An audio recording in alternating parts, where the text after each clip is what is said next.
The Xbox Cast, the you ever never knew you loved the new. The Xbox Cast, the Xbox Cast, the Xbox Cast, that you ever knew the love you love the new.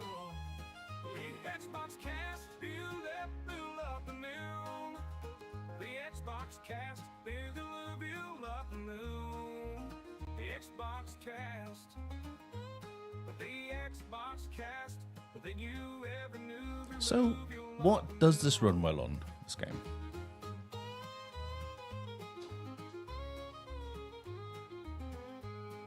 What are you asking?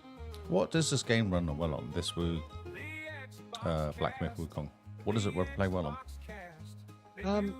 Man, you have to have like a lot of RAM. You have to have a 4090, and even then, you kind of have to use DLSS for frame to make up the generation. gaps. Yeah.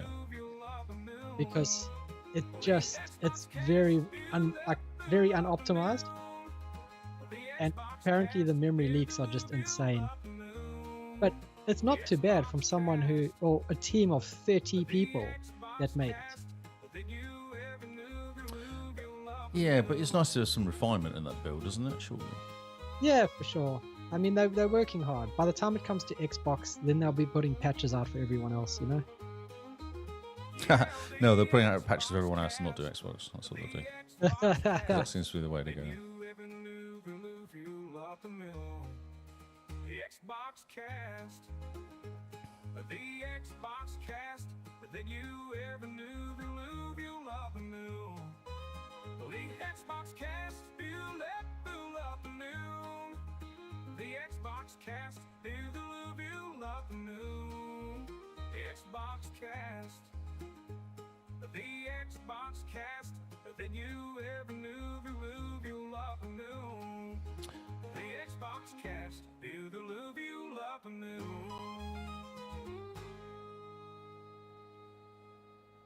Oh, so this is on...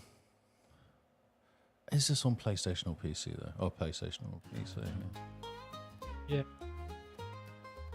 The Xbox Cast. Talks about here, I don't know what's doing. Doesn't really say what it's playing on this. Xbox Cast, the Xbox Cast, the you ever never knew you loved the new. The Xbox Cast, the Xbox Cast, the Xbox Cast, that you ever knew. Yeah, it doesn't say. The Xbox Cast, you love the new. The Xbox Cast, the love you love the new.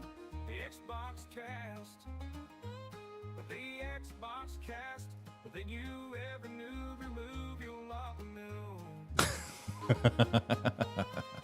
It's an amazing song. She has great taste, Tony.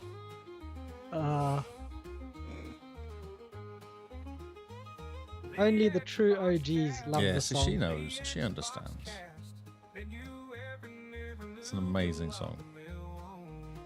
This has got to win like Country Award Song of the Year. Wait until when Song of the Year comes up, yeah. Best song for podcast or something. Oh, for sure. Best Yeah. intro. Best intro, song. best outro, best intro. Yeah. They'll be like best best true crime podcast series. The song. Song.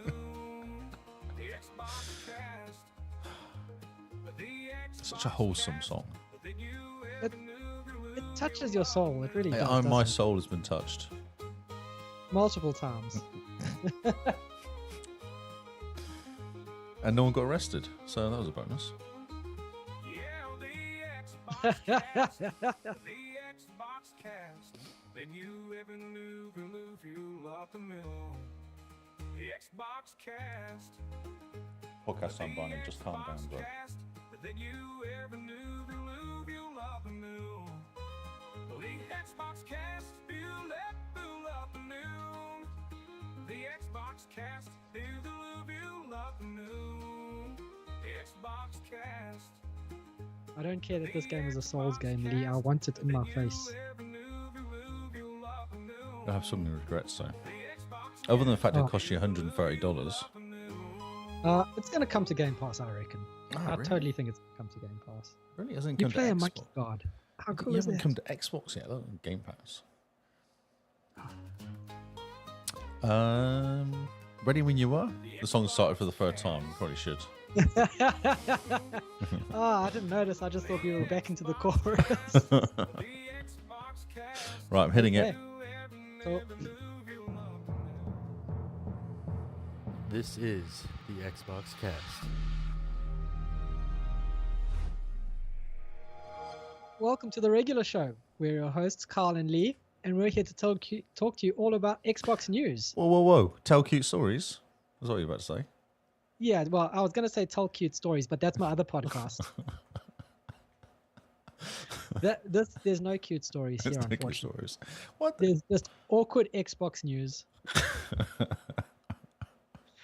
It's the news that you kind of just feel like, oh man, these guys just make me feel a little bit awkward, Really? a little You bit feel a bit sweaty. like, yeah, you Oh. just kind of get, you just cringe a little bit when they tell the story. Oh, really? Like, you know when you're sitting on the train and you know you got those seats that go back to back, and the one guy's just slightly leaning further back than you are, and like his ponytail No, is just see- gently brushing the back of your head. I love that though. Especially when they've got bare feet as well. Oh, my word. Awkward long toenails, bare feet, all that. Love it. Yeah, the ponytail, and then the shawl, you know, the Sure, knitted yes, shawl. over. nice. Yes. Have- Yes. Very important. Ooh, something just loaded on my Xbox, my PC. Oh, that's exciting. This is exciting. What was this? That's a black screen. Nobody knows. How weird. Mr. Lee, how are you? I'm confused by my computer. But other than that, I'm okay. It's basically just a normal day. It's a normal day. What? It's gone again. Oh dear. We're still recording and we're still going. So well, it was a black thing on my screen. Took up most of my screen. Mouth went Basically, and then it disappeared. your video did lag a bit, and I think that's just the Russians hacking into your PC. Oh, cool. Oh, welcome. They're here to give you free cryptocurrency. You know what just popped up in the corner of my computer? Microsoft Teams saying, you need some attention to log in. So that was Teams that was doing that. That was what black screen was at Teams. of course so it was. Basically, the next thing to Russian hackers Yeah. is Microsoft. The Microsoft hackers. Oh, I love how the software I'm not using is breaking my computer. I think that's really cool. yeah, I've noticed your video is going very I'm killing. jittery. Teams has been destroyed. Teams has started up, and it's like, why aren't you using me, Lee? We used to have a thing. We used to do this on Teams. You had your opportunity to quit Teams, and then you decided to downgrade the version. and take away a feature that we used, a feature Yeah. that Skype has. Yeah, actually, Skype. funny thing, on Skype it came up and says, "Do you wish to join the insider program for Skype?" The fact that there's an insider program know. for Skype. is I just amazing. thought it was amazing. Yeah, I did think it was amazing. I was like, I'm so tempted to join it, but I don't know if I need to because the software's Oh. 25 years It's old. like, come on, the 3 people coding Skype would be really happy. That's if you true. took They would out probably the email information. me. They'd actually ring me, wouldn't they? They'd call you on Skype. Yeah, they call me Skype. Hi, you're. Are you still using this software? That's amazing. Oh, I love it. I think it's hilarious. I'm using It's Skype. better. It's like, you see what Teams is doing? Just not. Don't do that. Stop it. Stop it. It's okay just to do one thing. It's okay. Yeah, I know. Microsoft has all this technology, like all the technology that they had from Mixer. Where did that go? Nobody knows. Well, I've got nothing. Just makes me Anyway. sad. it does They make probably me, sold it it. makes everyone sad. Maybe it sold at PlayStation probably. Yeah, they're probably going to announce the return of Mixer and be like, and it's on PlayStation first. Oh, it's funny because it's true. Yes, I'm okay. No, week's been good. Yeah, I had a really good conversation with my boss last week, so that's my bonus. He likes me, wants me to do Nice. training stuff. Oh, cool. Company's going to sponsor me to do possibly do an MBA in management or something, or business. Oh, MBA. I What a know. fancy chap. I know, right? I was like, that sounds really cool. So, it's good times. So you can keep doing your reserved courses. I'm going to do a degree. Nice.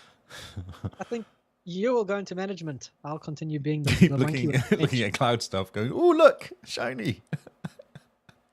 Man, how long is it going to take you to do the MBA? I don't know. I looked at doing it part-time and they were like, oh yeah, you got to commit about 3 years of your life 3 to years. this Yeah, 3 years, 4 years. if you're doing it part-time. Yep, exactly. And I was like, oof, that's a big investment. It is, but you know, what else am I doing? As long as it doesn't interrupt the podcast, I suppose it's fine. Exactly. No, exactly. It's all if it's all doing your own time, deadlines and stuff, isn't it? Yeah. Do X amount of papers you want to do a week or year or whatever term. Yep. Yeah. Good job. I know, right? It was a really good conversation. Yeah. Yeah, and then you can MBA all over this podcast. Oh yeah, I'll be sir. I'll start calling me sir or doctor or something. MBA. I might change my my signature to Dr. Lee Howard. MBA. Yeah. So there you go. Take your cloud. Yeah. It was a funny conversation though, because we had this conversation about a year ago. Oh, not about a year ago. About when after my 1 year, we had this conversation, and he says, "I understand if you don't do a technical course." And I thought, actually, I don't know if I want to do a technical course. I feel like I've done a lot of technical stuff in my lifetime. It would be nice to do something different. Mm-hmm. Yeah. So he said, "Well, do you want to do PM, project manager, or management or something?" It's like, management could be quite cool. So, yeah, something different, you know. Something very different. That's I'm impressed. Can't stay on the tools the rest of my life. Got to do some pointing at things for people. Oh yeah, I mean, everyone moves into middle management at some point of their life. Exactly. That's where they end their career. That's middle right. management. Getting paid more money than the nerdy engineers. Yep, that's right. Oh man. I don't know what happened here. Cool. Just stop it. Oh. Yeah, I will. Fun. Yeah, I'll lose all my skills. Don't worry. No, you'll know stuff. Yeah. Oh yeah, so Noel's good. He can repair like diesel engines. So, in case of a zombie apocalypse, he's a good person to know because he'll come and fix your car. I could probably help him with the comport stuff that he was messing around with. Like, I used to be able to program the PLC side of it. I used to be able to do that. Do cars still use PLCs? No, PLCs is more of an industrial fact. Like, okay, zombie apocalypse. You walk into a factory. It's a food factory. The PLCs are not working. The conveyors are not working properly. He can do the electrical pointy stuff, and I can make the programs work because I know all that side of it. Well, you walked into that factory. You walked through that stuff. Oh yeah, yep. That's what I used to do back in the day. Huh. That's quite impressive. And I can oversee him as well. I can look at him and point at him. You can manage him. I can manage him, exactly. You know, in a zombie apocalypse, the reason that the group of people always fail and like there's always ever one survivor because there's no project manager. There's no project manager. There's no middle management. That's a very important place to be. There's no one managing the group. Exactly. It's just a free-for-all. It's just crazy. It's almost like an apocalyptic scenario. It's like the managers are the first line of. Do you think that's hilarious though? It's like you think about that, like a zombie apocalypse. Wait a minute, where are all the managers? They're all dead. What do we do? Who's going to make the Kanban board? How are we going to have a meeting? We can't have a meeting. We've got a manager running the meeting. Who's going to do the PowerPoints? Like, what's going to go on? Who's going to take the notes and the minutes?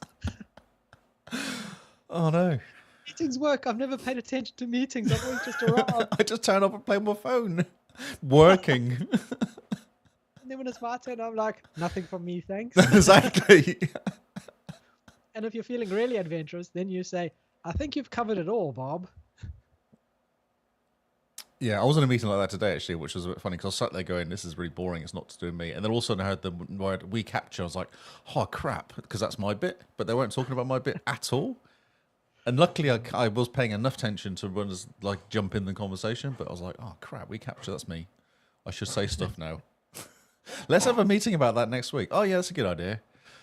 No, okay, cool. You say the magic words. Let's take this offline. Well, no, that's literally what happened. It literally went, well, I'm having a meeting next week. Why don't you come into that? They're like, oh, yeah, that's a good idea. Thanks. I'm like, yeah. Sits quietly. Already. It was amazing. I was doing a spreadsheet, so I wasn't really paying attention at the time. I was doing some actual work. And then, yeah, I heard the words come up. It's hilarious. Oh, it was really funny. Handled like a pro, you see. I'm getting there. I'm practicing. It's brilliant. I'm so impressed. Well done, manager. I know, right?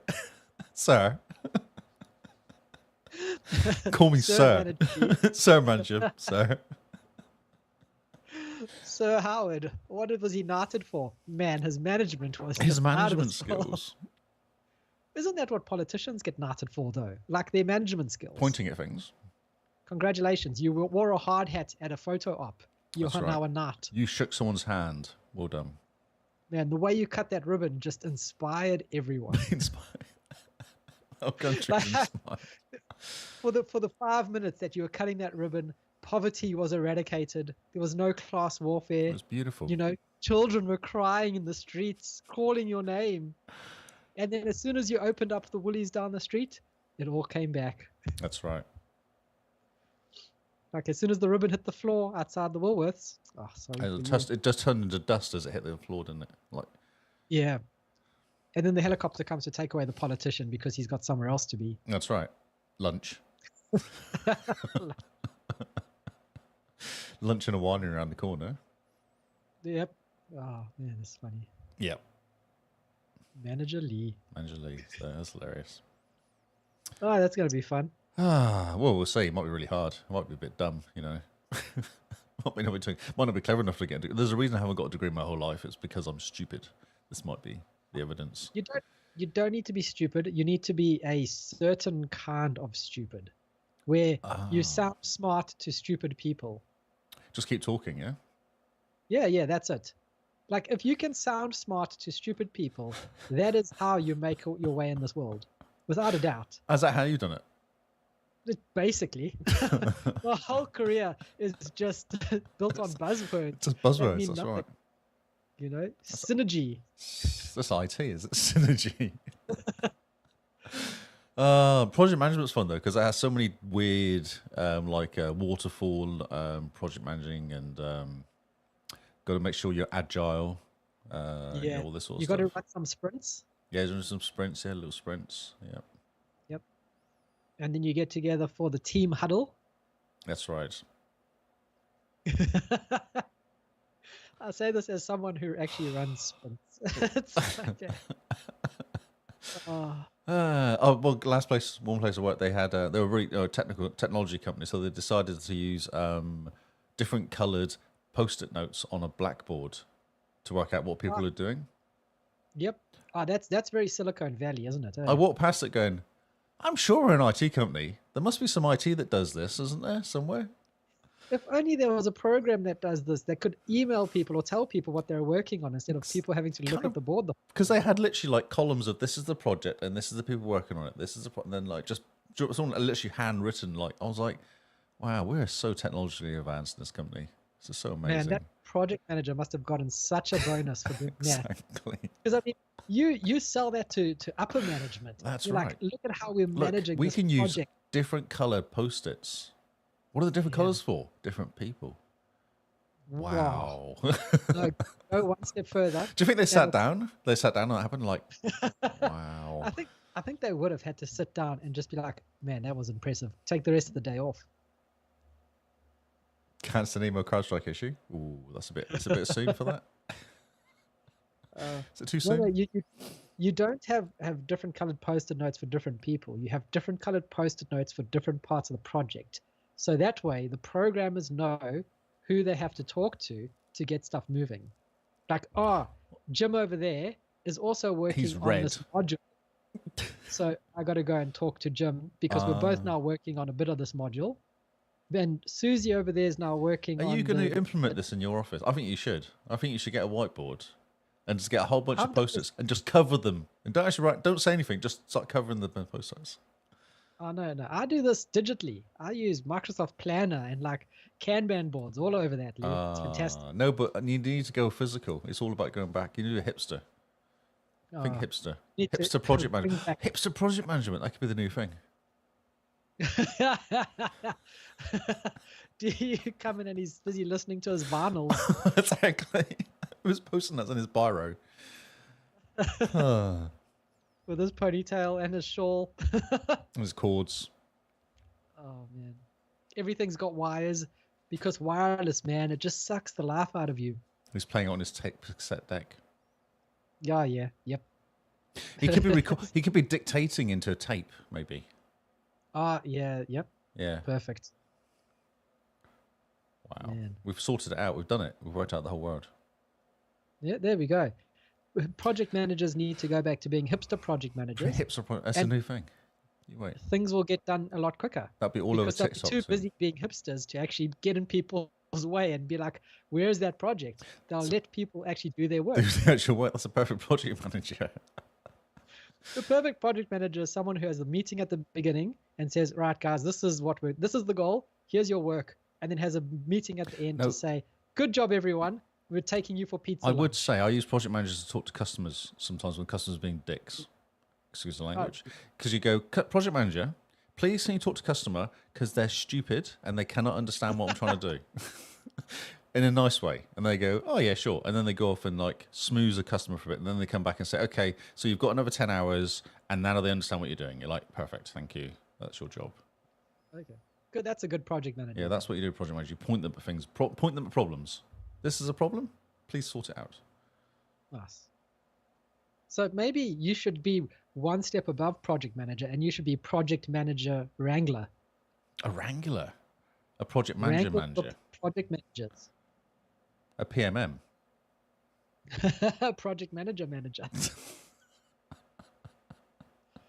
Oh. Wow, okay. Okay, cool. I like how we're stalling as if we don't have a buttload of news to There's get. so much news. So much news. Welcome to the Xbox Cast. We are a podcast about Xbox. We do promise you that. If you guys are listening for the first time, we have a Discord. We stream live on Twitch. We stream live on YouTube. And I'm pretty sure by now you have found where the podcast is. So check out our website for more information about where you can find us and do all sorts of fun things. Just Google it. In this episode, we're going to talk about Xbox news and the new games, but we're going to focus mainly on Gamescom because that is the big thing that just happened. Well, the second biggest thing that happened this week. Check out the screen. Look at the screen. Oh, that actually Gamescom is the third biggest thing that happened. Exactly. For everyone who's busy watching the stream or the VOD later on and who took part in our April Achievement Challenge, Lee has some coins for you. Do you think that's a good shot, though? Do you think that was a nice shot? I thought that was quite nice, actually. Very artistic shot. Yeah. You should put that on Instagram. On Insta? Okay. Yeah, put it on the grams. Okay, on the grams. Hashtag tag the podcast. The podcast. Is Noel got a coin? Noel, did you partake in the April Achievement Challenge this year? Just if you did, you're getting a coin. Oh, there you go. So this year is a very special treat for everyone who took part. Everyone gets a coin.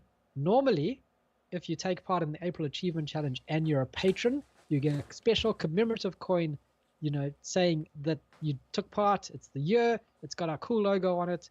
And you get to keep it as a collector's item forever and ever. And one day, it may be worth millions. Let me check the list. I'm checking it twice.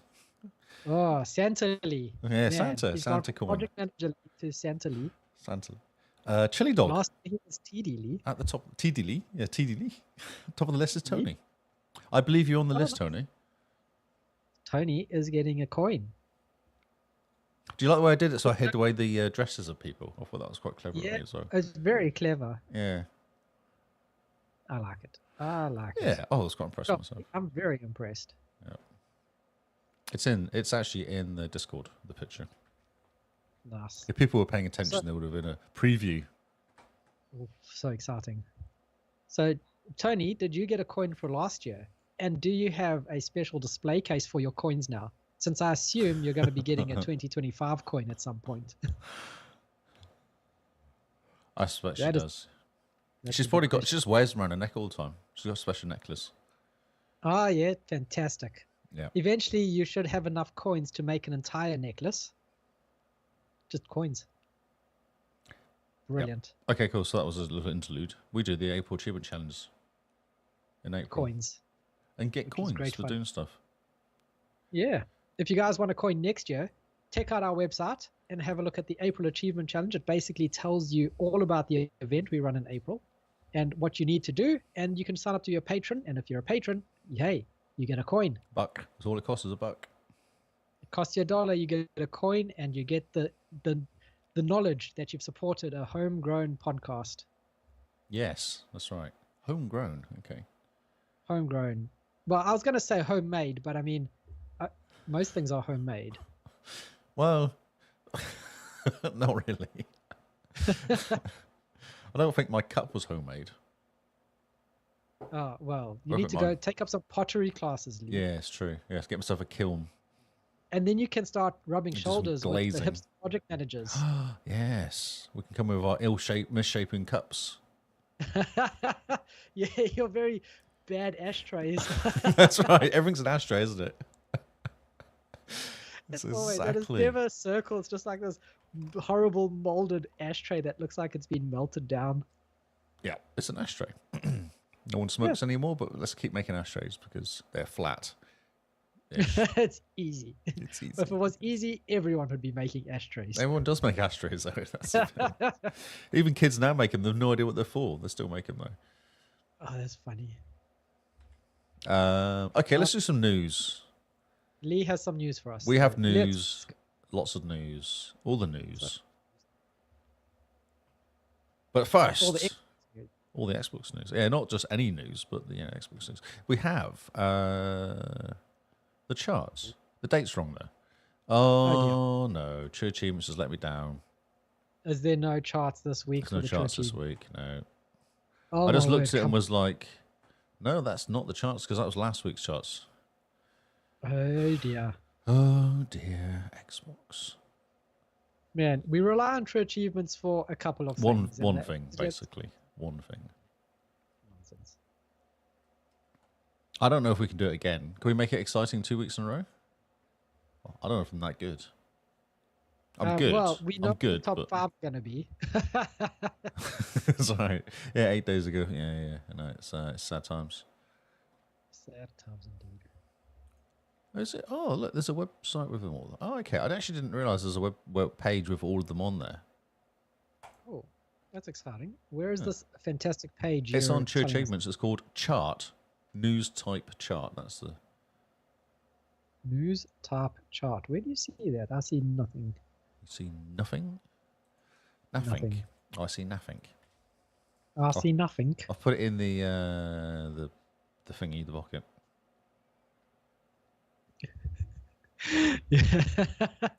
You put it in the thingy. Okay. The pocket. I put it in my pocket. Ah, cool. You put it in pocket. Oh, I'm not sure about this. It's got Xbox One as its tag. Why is this website so slow? We're on a... It's just going to be sad. That's the 19th. That's a while ago. I know. That's what I just said. 8 days. No, well, so we basically know the top 5, maybe 6. They don't change. Nothing changes. Man, we're just too soon, too early. Yeah, I'm just looking around over. I've got games.cheapcharts.info. Oh, that's exciting. We have Fortnite and Roblox. And then EA Sports College Football 25. I was reading this article. I was going to put it in the story, actually. This article about college football. Yep. It only works on Xbox X and S. Doesn't work on Xbox One. Okay. Yeah, that's fine. Lots of people complaining because they've got an Xbox One X and they purchased it as plain. It doesn't work. Huh. Well, I mean, you can only cure stupidity so much. This whole article was very interesting. It was Kotaku though, but it was very interesting. Oh yeah. Although EA actually shot himself in the foot a little bit because they sell the College Football 25 and Madden 25, is it? Yeah. Which is the serious one. Madden 25 works on the Xbox One and Series XS, but College Football only works on the XS. Okay. It's not the smartest combo. No. But I mean, it's a very good reason to upgrade if you want to play college football. I was looking at it this past week going, man, maybe I was going, did I play college football or should I go for the Madden 25? And what's funny is EA have got 2 Madden 25s. One's the 25th anniversary edition, which came out in 2014. And also they got the Madden 25, which is the one that came out this year. Interesting. Okay, so. Sorry, I'm just confused now because my flow of charts. This is a one-off. Okay. And quite interesting. No, last week we were commenting how young, what's his name? I always forget his name for some reason. Oh, Larry Hybe. Ah, yes, Major Nelson. Major Nelson. Howard's comment was quite interesting. Well, I thought it was interesting. I don't know if no one else picked up on it in the whole news world, but I thought it was quite an interesting comment. Yep. About him saying nothing at all. I wish I could help, but I can't. I thought that was quite an interesting comment to say. So he's come out and defended Phil. Interesting. Yeah, so this came out 21st. Well, yeah, came out last week. Yeah. Former Xbox exec defends Phil Spencer's recent decision as head of Xbox. He's running a business, is what he said. Oh yeah, I saw that. I saw that tweet. Interesting. Isn't it? Do you think? Well, I mean, Larry moved on for a reason, right? I think he could see the writing on the wall for Xbox, or maybe Phil told him explicitly, "Look, we're going multi-platform," and Larry was like, "Man, I've been with Xbox for so long." No. It would have been the conversation would have been, Microsoft want money now. This is not going to be much fun now. That's where the conversation would have gone. Oh yeah, yep, fair. Because there's actually said he did say something like this as well, Phil. Like we're actually running a business or something. Was one of the comments in one of the interviews during Gamescom. Yeah, so we need to just inform people about what was said. Was that Indiana Jones and the Great Circle is coming to PlayStation? Like, let's just purexbox.com it. In the aftermath of the rumors about the Indiana Jones and Great Circle coming to PlayStation 5 next year, former exec Major Nelson defended Phil Spencer on the recent strategy change over at Xbox. Because this was prior to it being announced as well. Yes. With Indiana Jones potentially being the next big Xbox-developed game to launch on other consoles. Fans have been questioning Xbox leadership and the decision that Phil and co are taking right now. Major Nelson responded to one of the questions on Twitter, simply stating that Phil is running a business for Microsoft. That's all. Yeah. Short and snappy defense of Major here. It just... Because he also did the same thing with the other question, wasn't it? It was very short. I can't help. That was like... what's they called? A weird name, that company that basically said we can't do Xbox too hard. Yeah, that they were getting bugs in the partner center and things like that. Yeah. So yes, that was just a little soup song. I was like, that's quite interesting. Yeah, it is interesting. Because you have to remember, Major Nelson was very, very vocal when he worked for Xbox. Yeah. I mean, Major Nelson was the face of Xbox for what, 20 years? Yeah, Xbox Podcast, what it was called. He did that every week. Yep. And he was always at the events. He was always their social media guy. Yep, wearing his white shirts. He was the face of Xbox. Yeah. So for him to disappear completely and then just say, it's running a business, or I'm sorry, but I can't help. Yeah.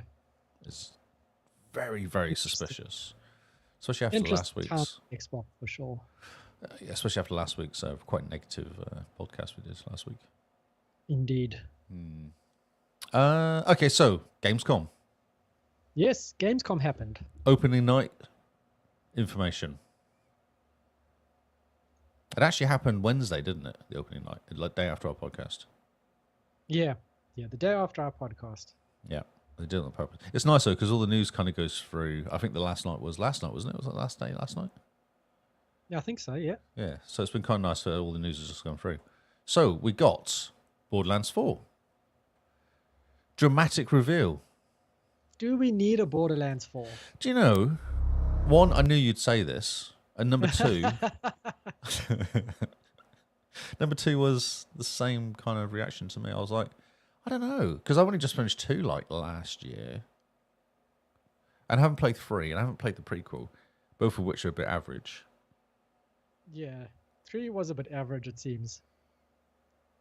The story's average, good gameplay, story average. That was the general consensus.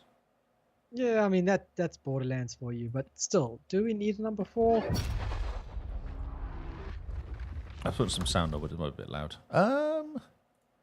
It is a fun game though. It is a fun game. Maybe they'll do something different. Maybe make an open world 50-player.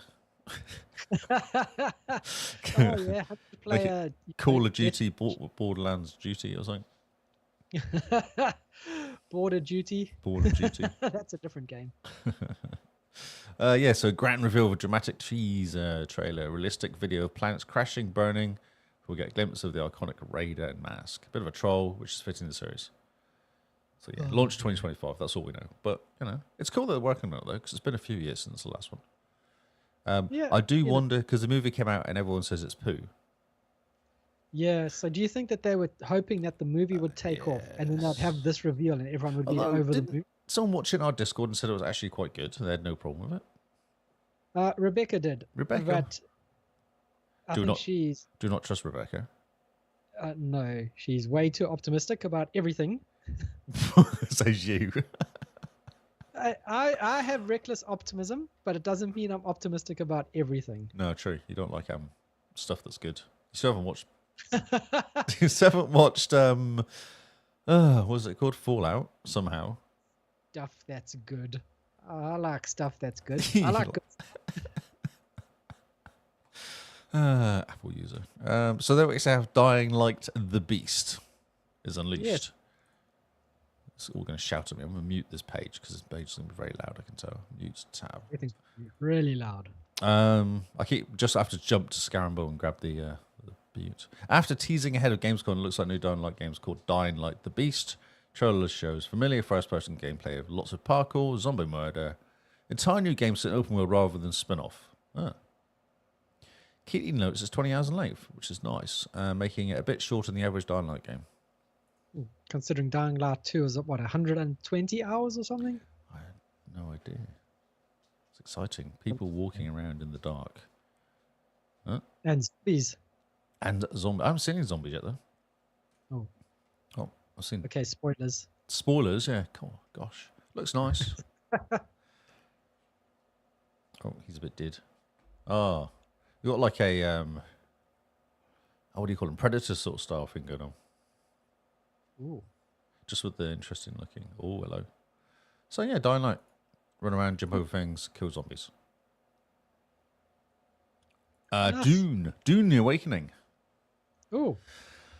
Releases early 2025. News alongside the deepest look we've seen in the game yet. So everything including customization, character classes, base building, and more. Crafting is a big part of the game as people use replicators to create objects and sell blueprints of players. So we also saw a lot of exploration of Arrakis.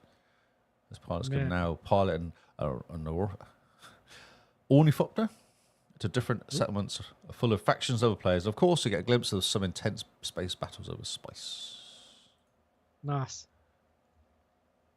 Yeah, so a first-person base builder. Well, isn't it a third person? The video is everything third person. It's all third That's right. person. Okay, third. Oh yeah, third person. It looks very cool. I'm does excited look for this. This looks fantastic. Does look good, yeah. Nice looking game. I'm surprised it's taken this long to get proper Dune games going. Whoa! What year did the Dune movies come out? What, the new ones or the old ones?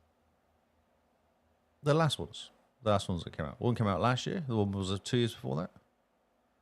Yep. Yeah, that's about right. Yeah. So 3 years to make a game. Maybe they just didn't expect it to go so well.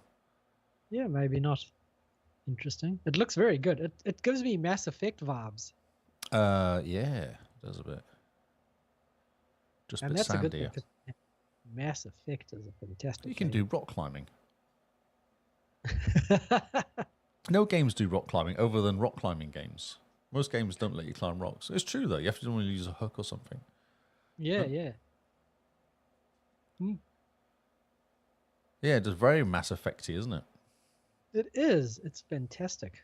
Like, I mean, Mass Effect in the Dune universe, perfect. That's exactly what we want. Yeah, for sure. And that's Give Xbox. us a good character customization. Give us good base building. And, man, you've got a hits on your hands, I think. And that's Xbox as well. This is all Xbox. That's fantastic. 'Cause I could see the Xbox button appear just now for menu. I was like, Oh, yeah, fantastic. X, Y, yeah. A nice looking game. It almost looks like a PC game look to it. It does, eh? It's very It's got a clean. nice charm to it. Yeah. Yeah, definitely base building going on as well, though. Oh, Yeah, people just it looks stand very there cool. with their wands building bases. That's exciting.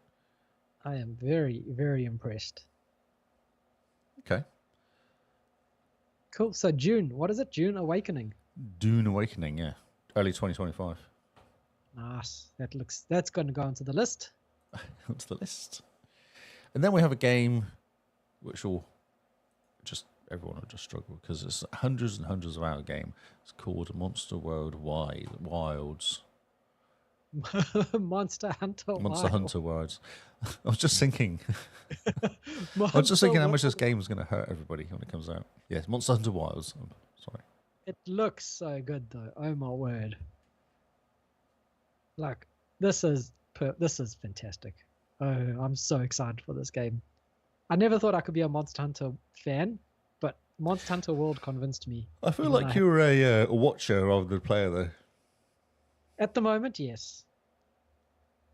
Oh, there's monsters fighting monsters. Wow. Oh, fantastic. It does look exactly the same, though. Big weapons, Yeah, it's a Japanese game. You get big weapons, big monsters, big monsters. and you smack them over the head with a sword, chase them down to their lair, murder them in front of their children. Yes, that's always fun to kill them in front of the children. It's a highlight. just- The cat's You still have- there. You have to show dominance. you know? Yes, that's right. Man, it looks cool. Yeah, I saw the cat as well. The cooking cat. He was there. What are they called? The pelicos? Pelicos, I think. I don't know. It was a long time ago. I was mostly getting killed by you more than any monsters, so it's kind of scarred. Fatal Fury is coming next April. It's SNK. Jumped into look like Crowded 25. Oh, okay. So this is Fatal Fury City of the Wolves. The fighting game will launch on April 25th. Xbox, PC, PlayStation. Pre-orders went live. $60 special edition. Base game. Season 1 pass. Okay.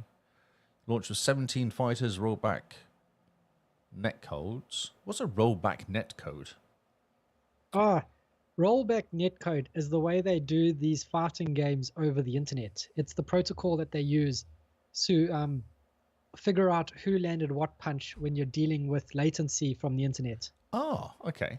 Interesting. So that way you can have a lot of fighters online, and it's a kind of a protocol to kind of make sure they know who wins and make it fair when you're doing it online, because you're doing these punches at like millisecond timing, almost faster than the signal from the internet to the other person. Definitely faster, because it's 10, 15, 20 milliseconds is quite a slow reaction time. Yeah. So that's going to be interesting. I thought rollback netcode was falling out of fashion at some point. Nope. New game coming out in April 2025. Yeah. Looks like a fighter game. Yep, it's Barney. a fighter game. Stop it, dude. Good. Deep customization, crossplay, other features. Standard Other arcade. features. I know other features. Standard arcade, episodes of the Southtown, and new single-player RPG mode. Oh, okay. So you just go to Okay. different areas and do PvE, maybe multiplayer as well. Quite fun. Cool. Oh, that's very cool. Yeah. Civ 7. Civ 7 coming out of Feb. This is supposed to be more accessible than ever, this game. Oh, that brings back memories. Wow. Man. Oh, Civ 1 and 2, that must be 3. I don't remember this one. Oh, okay, look at that. Oh, Sid Meier's Civilization. Yep. Fantastic. Does look pretty good. Just slightly Looks all right, impressive, doesn't it? Not a bad job. The water looks nice. Man, everything looks nice. There's a whirlpool. Interesting. Oh. Yeah, so Sid Meier's, the hex game. This is a standard little hex game. Build up your stuff, get a nuke first. It used to be the Buddhas with a nuke or something. That was a weird hack that you could do if you got a nuke with the Buddhas. They don't, or not offensive, they win. Yeah. And then you could hit Gandhi, who Gandhi, that's it. You get Gandhi and a nuke, and it's like the ultimate or something, isn't it? yeah, there was an era that made Gandhi go from like super peaceful 1000 peaceful to like negative 1000 peaceful. But the one thing I read about this is that beforehand you could have religion as a winning condition. So if you managed to spread your religion over the map, you won. They've taken that out. I guess that makes sense. I don't know. It's a very cool way of winning. The Crusades, mate. You heard of the Crusades? Oh man, you know, there's nothing wrong with putting a bit of Crusades in your game if it's historical. That's right, yeah. No, it's better to be Genghis Khan than it is to be the Crusades. That's what they're saying, basically. Okay, so murder 1/8 of the entire. Murdering, that's right. Murdering and pillaging is fine. Not do any sort of Christianity selling. Nope. Yeah, can't do that over here. Nope. It's not good. So, guess what happens on Starfield Shadow Space? What you gonna get before? Actually, as a free drop before Starfield Shadow Space. Yes, you get a car. You get a bungee. I actually saw a headline literally just now saying someone's already hacked it and put in the Warthog from Halo. Oh man, there's been so many mods with it. So I've seen some people on Twitter driving around as Thomas the Tank Engine. Of course, it's always Thomas Tank Engine. It's so funny. You got to admit, this looks really cool. Like that. Finally, Bethesda seem to have hit their stride with this game, and now they're actually just putting out content for it. Yeah, I'm a bit concerned how much is the DLC going to cost, you know? I think you can get the upgrade for like $50. I think. Okay. I don't know if I like this game enough to pay money for it, though. That's the problem. Oh man, I'm so tempted to buy Shattered Space. It looks so good. So what have you seen about it? Because I was actually going to do try and find some information, but then I thought I'd just annoy you and see what you've read about it. Oh, so what I've read is that it's a 20-hour not single player, but like a focused storyline. So it almost shuts off the open world. You're on one planet that's been handcrafted, so there's none of the procedural generation nonsense, and it's a horror story. It's a very focused story, different from what I've read, very different to what Bethesda's done in the past, because it's a very much like this could be its own like mini game kind of story that you could do. Gotcha. Okay. Because they were saying it's a bit like they've done with Fallout 4 when they brought in extra bits. They kind of create a special world for the Fallout 4. Which one was? One of the DLC was actually a separate thing almost. Yeah, interesting. I remember. I'm trying to remember what it is though. No idea. I didn't play enough Fallout 4. Again, these games I play for a bit and go, I don't know if I care enough to actually complete them, or just kind of mess around on them more than actually completing them. And you should just mainline it, maybe. Yeah, but that's boring because there's all this other stuff to do. So I was going to do all the factions, which I did a couple, and then I was going to do the rest of the main course, the main stories after that. The Starfield is a game that really opens up with New Game Plus. So the way I've read that you should play it is like this play style, this game, or this time on this New Game Plus, I'm going to go join this faction and do all their missions, and I'm going to continue the story and finish it, and then the next New Game Plus, I'm going to choose a different faction and go through, because each time you go New Game Plus, it changes the game world a bit. Right, yeah, that's right. Yeah, people are slightly different, yeah. So the one... But it's too late now because I've already completed. I think I've only got one faction left to do, which is the cowboy one. I think that's the one I've got left to do. The cowboy one's a really cool one. Yeah, I haven't done that one. I did the pirates, I did the bank one and stuff like that. I've got the pirates and I've got the one you're sneaky, but I'm never sneaky because it always goes wrong, so I'm not just killing everybody. Fantastic. So there we go. Space is, if you have Game Pass, it is $45 not US, Australian, because it's 10% off with Game Pass. So like $60 New Zealand probably. Yeah. Oh, tempted. It looks really good. I'm hankering at the bit to play Starfield. You have no idea. Like, I just want to sit down and spend a week playing Starfield, Lee. That's my current itch. Okay. 55 New Zealand is. Okay, that's not too bad. No, it's only $10 more. That's actually weird. Yeah, that maybe someone got the memo. Yes. Have I just closed the page? No, I haven't. Okay, Masters of Albion. Peter Molyneux's new game is coming out. Surprise. Surprise. Self-funded project calls back to his old work like Black and White. Top-down town management game where people micromanage villagers and inhabitants. Players can also jump into a character and explore the world in third person. Molyneux is working on the game. Smaller team made of veterans from Black and White. Okay. So I guess there's no gameplay? There is a bit. Just skip into it. Yeah, I was going to... Interesting. Albion is the name of the world where Fable is set. Microsoft owns Fable. Microsoft technically own the Albion trademark. But I read something that Peter Molyneux was saying that Albion is an old name for England. So my hometown's football team is called... rugby team, sorry, I think. It's called Plymouth Albion. Okay. Yeah. And he was saying, yeah, because Albion is the old name for England, it's actually can't be trademarked. Yes, that makes sense, yeah. So, yeah, it seems to be set in the, not Fallout, in the Fable universe. And it's very similar to like Black and White, except you don't have a creature to control, which is a bit sad. You're a hand. You're a floating hand. Yeah, because you're playing as a god. Did you ever play Black and White? I'm trying to remember. I know the game, but I don't know if I ever played it. You had the hand and you had the creature, and you could like be good, and then your hand gets all white and glowy, or you could be evil and it goes all dark and crackly. Oh, okay. No. And you cast spells, like you have to hold down the mouse button and do gestures to cast these spells. And basically each map you go through, you basically have to take over the world. Take over the island that you're on. It was a fantastic idea. I mean, I spent hours in Black and White too. Mm. And then you get your creature and it grows up in real time, so you end up with this giant monkey. Okay. It's an interesting looking game. Yeah, very interesting. I'm just watching the video now. It's very weird looking. It's very odd.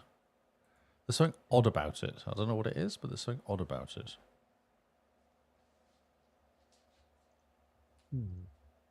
Maybe because it's not finished. Yeah. I don't know. It's like a mini game of making sandwiches. I wasn't What watching the that. heck? Now watching him walk around in third part as a kind of killing. What are the other zombies? I don't. I always picked them up. Oh yeah, I think that's the main baddie, is that there's zombies. And now you set fire. Yeah. Okay. We'll see. I guess. Now we're making a bread on a fighting bread on a fighting stick. Wow. Okay, that's cool. Odd. Who knows? Who Yep, knows? no. When is it coming out? Also, who knows? Yeah. Indiana Jones Great Circle will come out on December the 9th. And then on PlayStation in spring 2025. Yeah, like 6 months later, isn't it? 6 months later, yeah. Who knows what Microsoft are doing with their exclusives? Well, non-exclusives now, I guess. So annoying.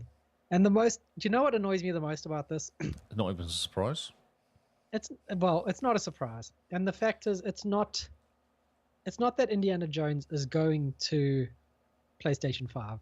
It's the fact that Jeff Keighley himself announced it. And the way he announced it as like a Steve Jobs, one more thing, this is going to blow your mind type announcement. Oh my wordly. I don't think you realize how much I disdain the guy. Jeff's such a nice guy. Such a word. genuine The best poet PlayStation on the lover. planet. I was going to say something exciting, but I can't remember what it was. Oh, well, sorry. Yeah, I don't know. Because what's happened, the problem is that all the games that they've released on PlayStation from Xbox have done really well. That's the issue. Yeah. Like, really well. Sea of Thieves is insane how much that sold. Yeah. Did you see how much it sold in like its first week? It was on millions. It was millions. It's insane. It's not like 10 million sales, not like 5-10 million or something sold. Yeah, it's up huge numbers on PS5. Yeah, biggest game of the year for them almost. It's ridiculous. Crazy. So why Crazy. wouldn't they? It makes complete sense. Why wouldn't they go, well, that's money. Why wouldn't we sell it there? The other thing that's interesting was that I read was this game must have been in development before Xbox bought Bethesda. It was. Because Disney So had maybe- so Yeah, this is one of the maybe things, is this- the contract. Yeah. So maybe the contract was it has to be multi-platform, and then Xbox was able to say, if we buy it and we start working on it, maybe we can get it for 6 months exclusivity. Mhm. And they're like, yeah, but it's got to be multi-platform. That was talked about at the time because they actually said at the beginning, oh, they must have discussed it with Disney, managed to talk Disney around not doing it multiplayer. Yeah. That was how the conversation was kind of kicking around at the time when it was first announced. But obviously they didn't. That's a pity. Obviously they didn't. Oh well. But still, it's on December- Game Pass. It's on Game Pass though, at the end of the day. Like Game we're going to get Pass. it first. We don't have to pay any extra more money for it. It's just going to arrive. We can play it. Whereas PlayStation have to spend $120 or whatever it will be when it comes out. So. Yep. Yeah, and they will. And they Because- will. So Else that they have to play. you got to think of it this way though. If they keep doing this and they keep making good games, which come out on Xbox and PlayStation, but we're already paying for them, it's going to push Xbox. Surely, it's going to push people to Xbox. It should. And then you think, right, we've put this game on PlayStation, and when we do number 2 of it, or if the studios, does a good enough job that people recognize the studio by name, like Ninja Theory, and we say, look, number 2 is Xbox only, a lot of people are going to go, oh, maybe I should just get an Xbox. See, I think the PlayStation guys having to spend $130 every time to play a game will slowly annoy them, and especially when Xbox go, oh, that $20 a month I'm paying, that's paid for already. See, the more they do that, the more people are going to be going, oh, I should just get an Xbox, just get a Series S. Yeah, just a little baby. Just pick up a baby, just pick up a second-hand Series X, that sort of thing. Yep, just get a baby. Get a baby. And then everything else it's got here is just a list of stuff. Goat Sim Remastered. Oh, that's hilarious. Yeah. COD has got some stuff. Persona 5 Joker will appear in Persona 3 Reloaded. Reloaded Why? the Answer DLC. Okay, I don't think that's a good idea, but okay. Yep. Black. Yep, we know that Black Myth Wukong is coming out. Dragon Ball Sparkling Zero's got a new trailer. I like how it's Dragon Ball Sparkling. Sparkling exclamation mark trailer. Yep. Space Marine 2 got a new trailer. Very excited for that one there. Path of Exile coming out November 15th. Early access. Number 2, sorry. Genshin Impact coming to Xbox Game Pass, I believe, November 20th. Or was it just Xbox? I don't know if it's Game Pass or not, but I think it might be for some reason. It's coming to Xbox and it's free to play, and then it's like you can always pay for. Oh, that's how it works. Okay. So it's like free to play MMO. But man, I've been looking at Genshin Impact and going, oh, do I start it on the iPad? Do I start it on the laptop? No, it's coming to Xbox now. Thank you very much. Marvel Rivals is coming December 6th. People are excited about that one there. Gonna get Black Panther and Winter Soldier. Woo! Woo! Age of Mythology Retired a new launch trailer for September 4th, which is like a week, which is exciting. That Delta Force Hawk Ops looks quite cool. I don't know if it's coming to Xbox though, but it's kind of that old school Tom Clancy game where you can do like 3-man take on PvE. Where you go in a storm. Well, you used to have a 3-man team, but you used to run each of the guys. Yep. Yeah, so you can do it with your mates and just go and take out a castle, take out whatever. Oh, cool. Could be quite cool. Like just with the old school hit of going, right, you go around there, right, okay, everyone ready, jump into the room, take everyone out. Nice. Yeah. That Black Man Arkham Shadow. I'm guessing it's an Xbox game, a PC game though. Yeah, I think so. I didn't hear much about it. There's bits and pieces. Diablo 4 Vessel of DLC got a new dark trailer. Exciting. Xbox Hero Untold got a new trailer coming out in September. Mafia Old Country, actually, yeah. And Mafia Old Country looks quite cool. So that's set in the 1900s or turn of the 20th century. Yeah. Mafia game. So I guess it'd be set in Sicily or something like that. Okay. Dave the Driver Oh, is Dave the collaborating. Driver, yeah. Dave is collaborating with Potioncraft and MXM Tune. That's that popular singer. Yeah. Yes. We're down with the kids. We are down with the kids. Journey to the Savage Planet is getting a sequel called Revenge of the Savage Planet. Yeah. That's exciting. That's a cool game. I've got nothing else. That's exciting. Yeah. Stuff. Interesting announcements, Have you seen Inzoi? No. That's kind of like a Chinese version of The Sims, but the character modeling is insane. Like it's ridiculous the character models you can make with it. Okay. As in, So- like, people that look realistic. Like, Oh, insanely super realistic. realistic. Yeah. And the point is, like, I saw someone on Twitter, a artist guy who was talking about this, saying when you're in the character model or the character creation, you can actually set up multiple light sources to set up like a studio lighting on your character model type thing. You're like, in a character creation, this is insane. Yes. But yeah, it's Inzoi, Inzoi. The modeling is insane on it. It's a new life sim game is what they call it. Oh my god, is it like what was that called? It's like Second Life. Second Life. That's exactly what I was thinking. I can't It's remember the more name of it. realistic.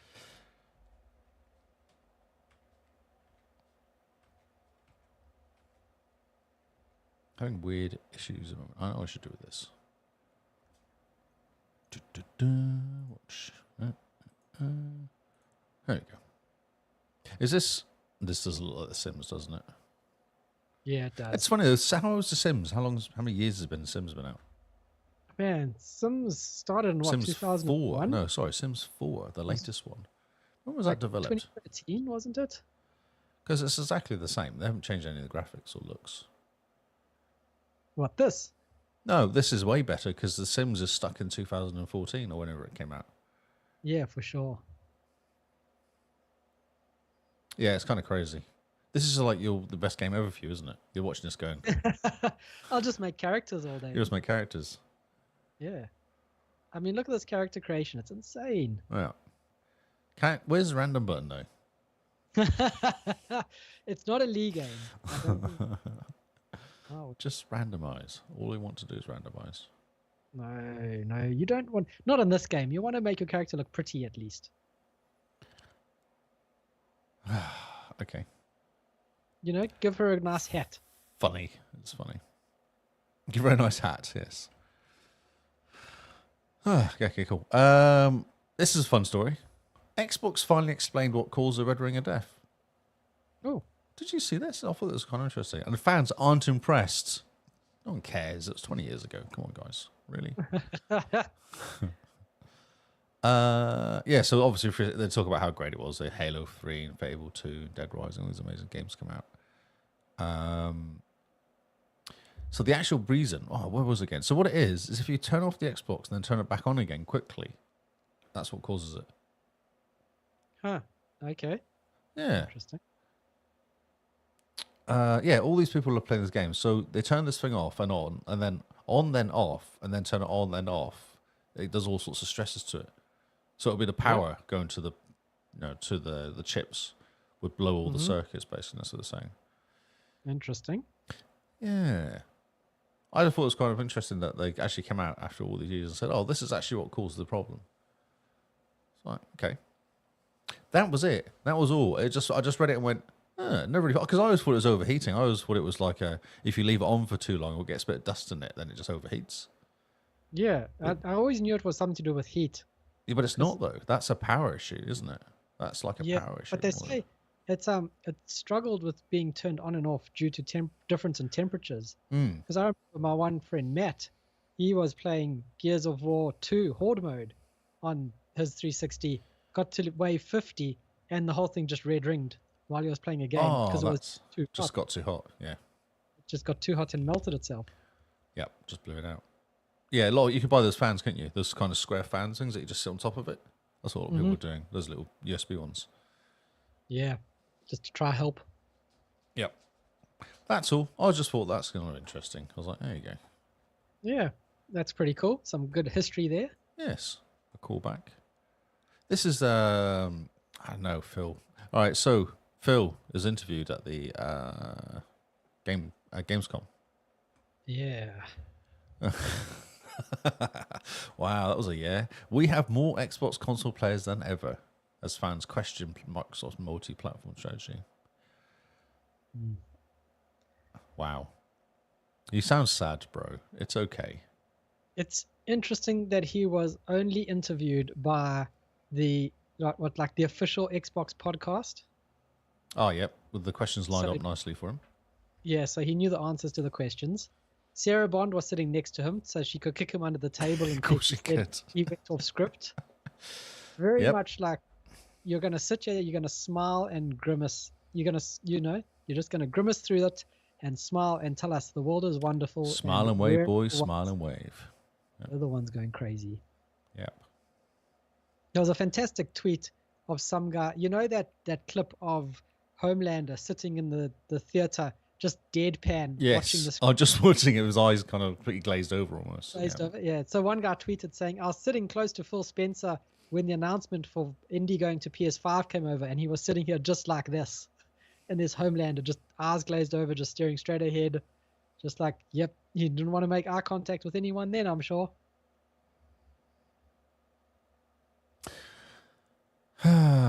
Yes. Yeah, okay. I don't know if we're going to go over this too much, but yeah. Yeah. He basically just said, we've got a lot of console players. Yes.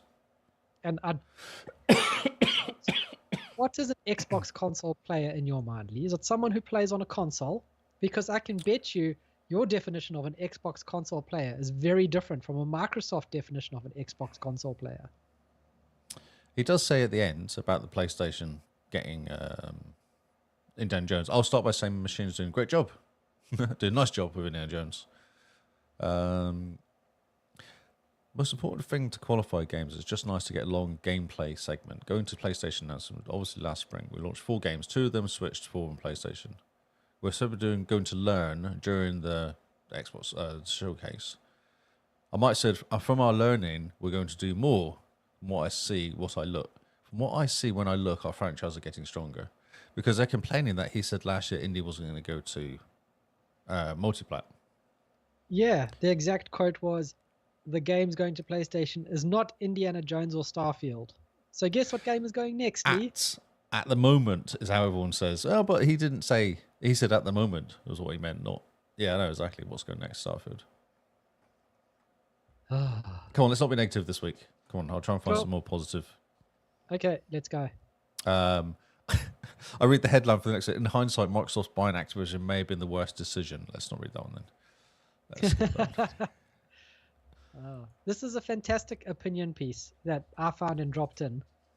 This guy, Oh, is this what you put in? Did you? Yeah, this opinion piece. That's yeah. why I don't recognise the title. Then okay, that's cool. He was a host. Dano. Or he is the host of. I'm sure he's one of the hosts from Gamertag Radio. Founder of Gamer Social Club. He says here. Oh, that's the website. Time Gamer. So he had a very interesting opinion piece about Indiana Jones going to Xbox. And basically it boils down to, at the end he says, the vision for Xbox would be Phil Spencer's, not Satya Nadella's. And for Xbox fans, I think they liked Phil's better. Correct. So basically Phil got his money, he got Activision Blizzard, and suddenly the upper management, The in Microsoft- SLT team, we call them.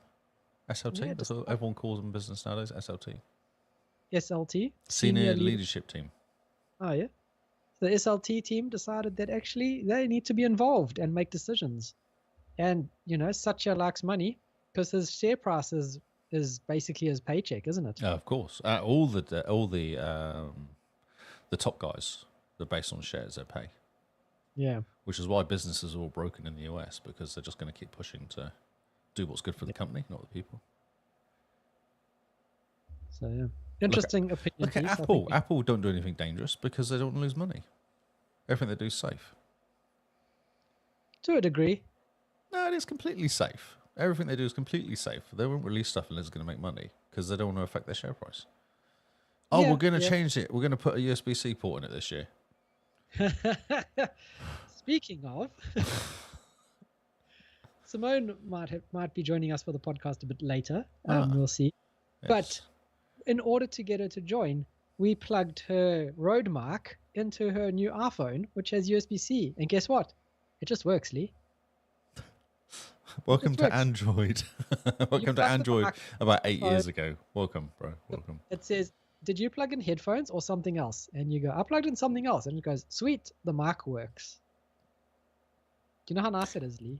USB-C. I'm so glad Apple invented USB-C. I It's know. just That's what I was about to say. like, sure. I'm other so phones glad did you joined us USB-C, on this but journey it to didn't USB-C. USB-C properly until Apple did it. I know. That's right. Yeah, especially if you buy the Pro one, not the other one, which is USB 2. Yeah. No. That was such a move that was by my Apple. Oh no, everyone can have it. Just if you're poor, you can have the good one. You get the poor version of USB-C. We don't want to be mixing with the poors now. The Lee. poor people.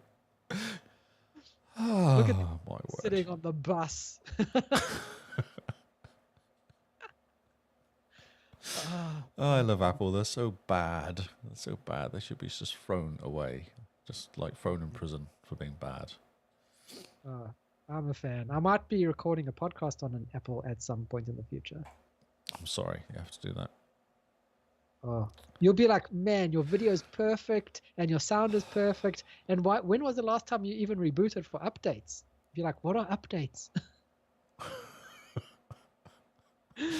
Microsoft, a new Xbox Game Pass. I can actually mute him. If I talk, no one else can hear him, which is really cool. New standard tier is now available for test for $1. You can now replace your Game Pass for console option. But you shouldn't. Don't do it. No, don't do it. Because if you Don't. do that, you'll lose your day one pass to all the games. Yeah, just keep buy sticking. as many core ones as you possibly can. Yes. Console ones, sorry. Game Pass for consoles can. Also, there's something interesting I found out this week. So, you know those points you get for the reward points you get for playing on your Xbox and the stuff that you can redeem for Game Pass months? Yes. So, if you had not changed your plan, then you would be grandfathered into the $18 a month Game Pass Ultimate plan. But I went and I got enough points to add 3 months to my Game Pass Ultimate. Oh, yeah. Which makes you then Which means it had to re-sign up expire. at Yeah. new price of $23 a month. Correct. So, whatever you guys do, don't lose your grandfathered access, because it said I'd been grandfathered in on my Microsoft account. You are being grandfathered into the $18 plan a month. And I was like, cool, I'm just going to add 3 more months from this code that I got from my Microsoft points. And they're like, you need to accept these terms and conditions. I was like, oh, yeah, sure, accept. Suddenly, price jumps up to $23 a month. Going, oh, you sneaky, sneaky people. But I thought they were forcing everyone to do that in September anyway. Like they were just saying, as soon as your current X amount of months that you've got signed up for in advance runs out, then you'll have to sign up for $25 or whatever it is. Yeah, if you have signed up and you put on auto billing, so you didn't like cancel Yeah, it. I know what you're saying, but I think it'll push everyone over to the new one anyway. No, because it said grandfathered into this plan or into the previous ultimate plan or something, and it had your next charge in 2026 was going to be $18, and ongoing charges will be $18 a month. Yeah, because you had like a long-term one going though, didn't you? Yeah, Hadn't you paid for lots up front? Yeah, but then it had said it very clearly said. I know, but you're probably in 2026. What would have happened is your thing would have stopped, and then you would have had to sign up anyway, because you have to let it expire, don't you? No, but if you had just carried on with the month to month rather than stacking. No, but you'd already stacked it, hadn't you? Yeah, so you stack, and then you agree to. No, just I know what you're continue. saying, but hadn't you already stacked though? You were already stacked up for lots. I had already stacked, but when I stacked, I know. I had set auto billing on. I know, but I don't think it works like that. I think it would have done it anyway, because you have to let it expire to let it add more stuff to it. And as soon as you let it expire, it would have. It said grandfathered into current ultimate plan. Because you'd already paid for these months ahead, that's why. Yeah, but it said the next charge in 2026 was going to be $18. Well, and then when I accepted the terms and conditions to add 3 more months on, it said the next charge in 2026 is going to be $23. And that grandfathered that little bit I at the know, bottom. I hear what you're saying, but I don't know if it worked. I don't know if it was going to work like that. I think that was The little bit at the bottom said. because I'm sure someone would have talked about this somewhere online if this was true. I hear what you're saying, but maybe no one's looked that hard, or maybe because we're in New Zealand, Australia, we're the first to get these kind of things. because I've noticed we get things on Game Pass, and like I get announcements from Microsoft saying, "Oh, we're doing this and this," and then a week later it'll make the news saying, "Oh, this and this is changing with your Microsoft account." Yeah, we had that email, didn't you? That day or so before, for the Yeah. standard edition stuff before it was actually available. Yeah. So I'm just saying, guys, if you have the $18 a month, 18 Australian dollars a month plan, and it says on your Microsoft account that your next charge in 26, 27 is $18, you will have been grandfathered into that amount. You can only change it if you re-sign up or try restack. And then It when you does- restack or re-sign up, it then puts you onto the new tier. It does say about grandfathering here, but I can't find the word now. So I googled it and it came up with something. But So maybe it's testing in New Zealand, Australia, that the grandfathering. But yeah, it was very clear on my Microsoft account that I'd been grandfathered into the current price, and that in 2026 I was going to be paying what I'm paying now for it, rather than the new price. it does talk about Game Pass console here will be grandfathered in to the new tiers, but only stacked by 13 months. But we kind of knew that, didn't we? With this. Yeah, we knew that. Why does that grandfathered into link me to a PlayStation article about cancelling the subscription? Doesn't make any sense whatsoever. PlayStation, how to cancel Xbox Game Pass. That's exactly what it came up with. I was like, what? Console. It just talks about console being grandfathered in. Interesting. Oh, I've zoomed in. Yeah, there's lots of old articles here, but nothing new. Well, we'll see. We'll see if something I'd like pops to up see next. someone else talk about it as well.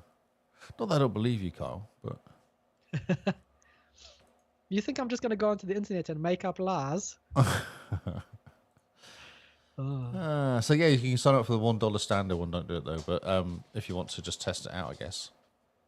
Yeah, if you don't have Game Pass and you're like, oh, I want to try play some Microsoft games, then you should maybe try it out. $1.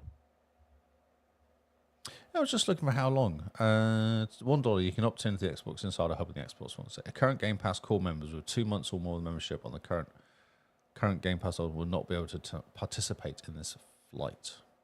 Okay. Interesting. Yeah. Oh dear, Microsoft. Next one. Stuff joining. 21st of August. Okay, so this is actually last week, but this is games that have joined Game Pass. Cool. Ooh.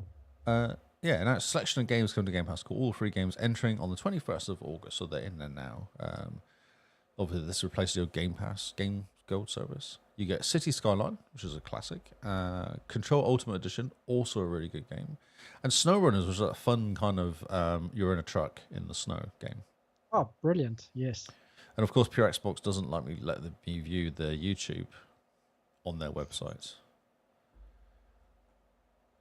I don't know why. I can never work out why. It's got something to do with Brave, I'm sure.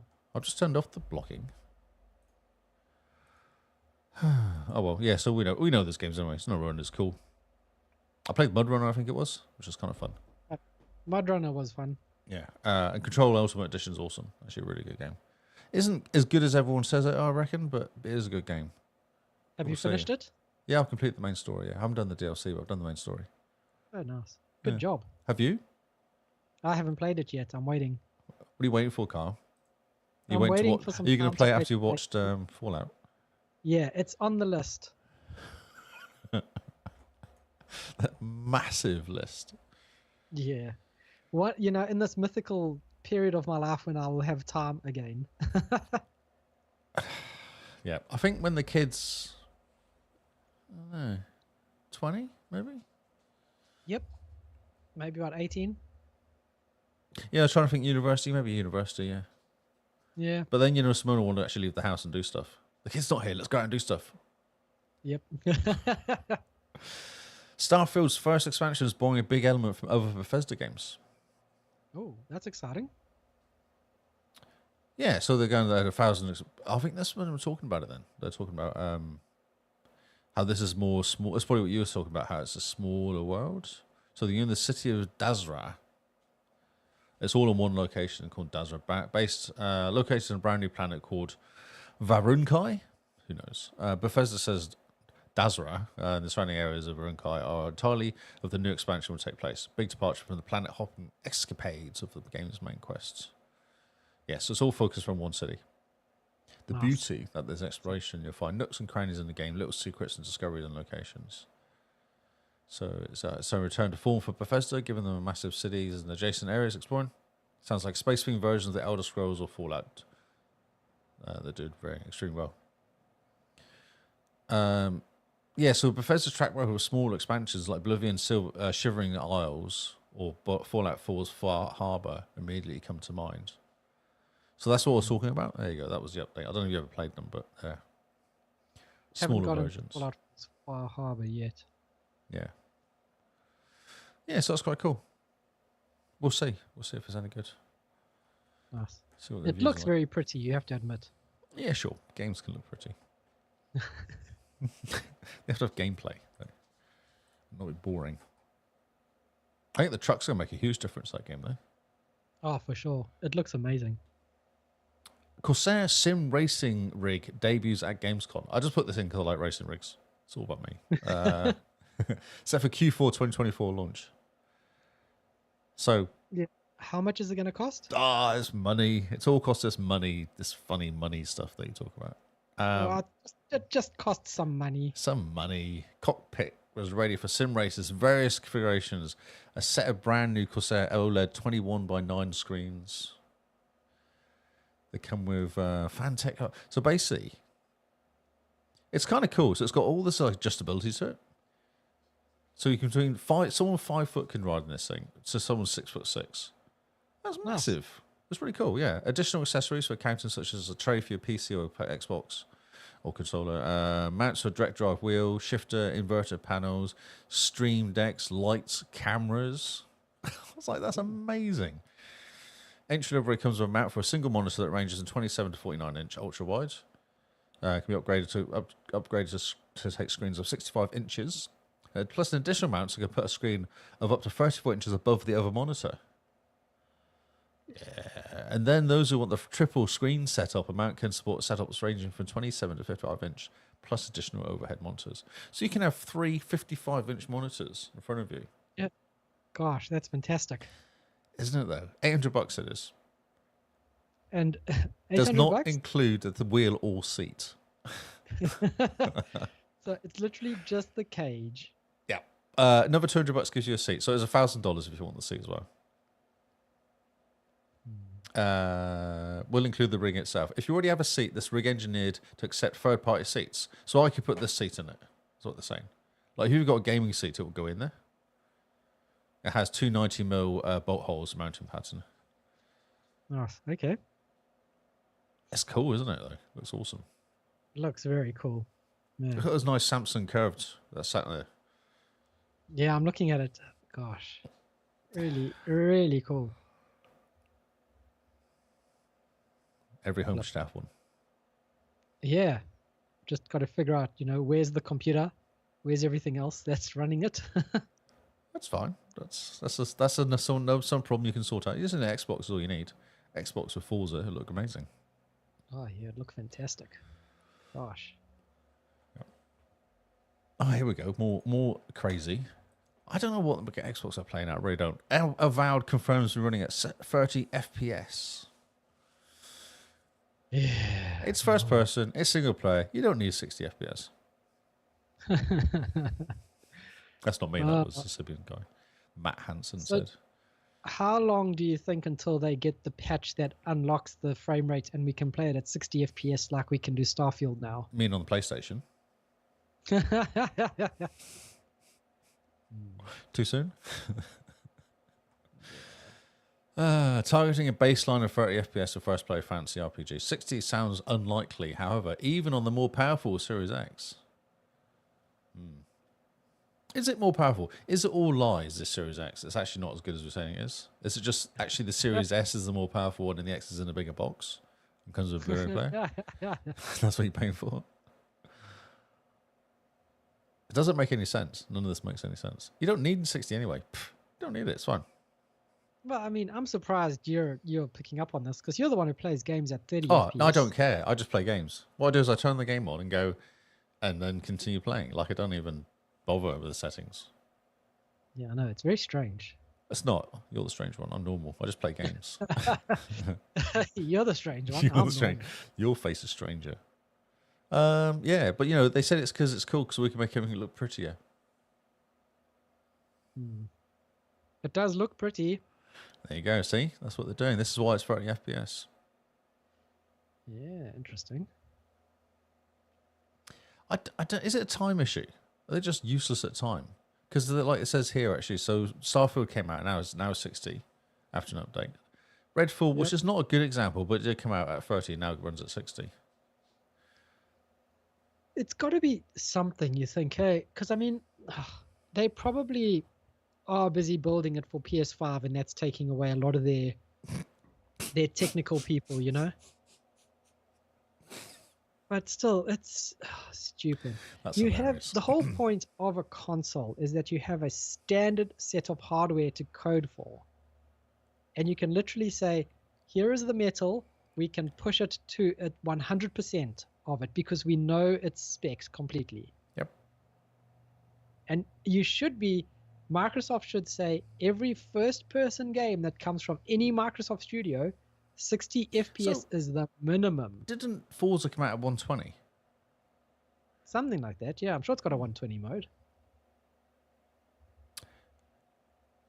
Gears is 120, at least 120.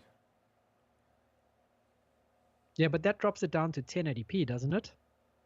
No, I think it's only multiplayer or something. Oh, It's something weird with it. Actually, it's not all the time. It isn't constant. I think the main game is 60, but then it does. I'm sorry. I dropped that sad story in. Let's continue on. We should continue on. We should not be negative like last week. Okay, positive. Okay. Woo! The new Mana Lords update is coming. Giant leap forward for the strategy game. I put this in because it's funny. From fishing to more convenient crafting, and even a brand new engine. So this game is actually kind of cool, I reckon. Have you played it? No, I just saw this and I thought it was cool because it's going to be it's going to use what do you call it? Unreal Engine 5 or something. Ooh, okay, that's pretty. Yeah, City Builder, huge hit when it came on Steam. Since then, now it's basically up to 1.0. Excuse me. And tremendous leap forward. You get fishing, crossbow soldiers, and visual upgrades. And I read here somewhere that says it's going to be UE5. Oh yeah, so here we go. Slovak Magic has ported Mana to Unreal 5 after discontinuation of E4. So I think that's huge to go that high. Volumetric clouds, more dynamic and natural. Various blogs have been fixed. Nice. I thought this would be down your alley, this game. I know you're a fan of the old City Builders. I am. This game, I don't know. Whatever I've seen of it, it had never really caught me. It looks so cute, though. People stabbing each other, fire, death. Yeah, it looks very cute. It does look amazing, though. Yeah, it looks really cool. Really, really in depth. Yeah. That's got a very similar look to Doom. Other than being green. It has, like, the clearness of all the graphics and the menu system and stuff.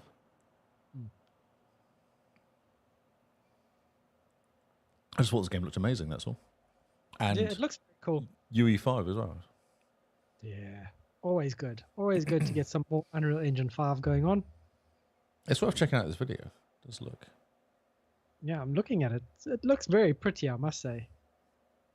This is like your world. This is what you love doing. This is the whole thing. Yeah, I know. Okay. Well, not that impressed that game then. Sorry. Wow. Wow. Yeah, step it up, Lee. Sorry. This game, it's got a food sportage system where food and certain crops will spoil over time.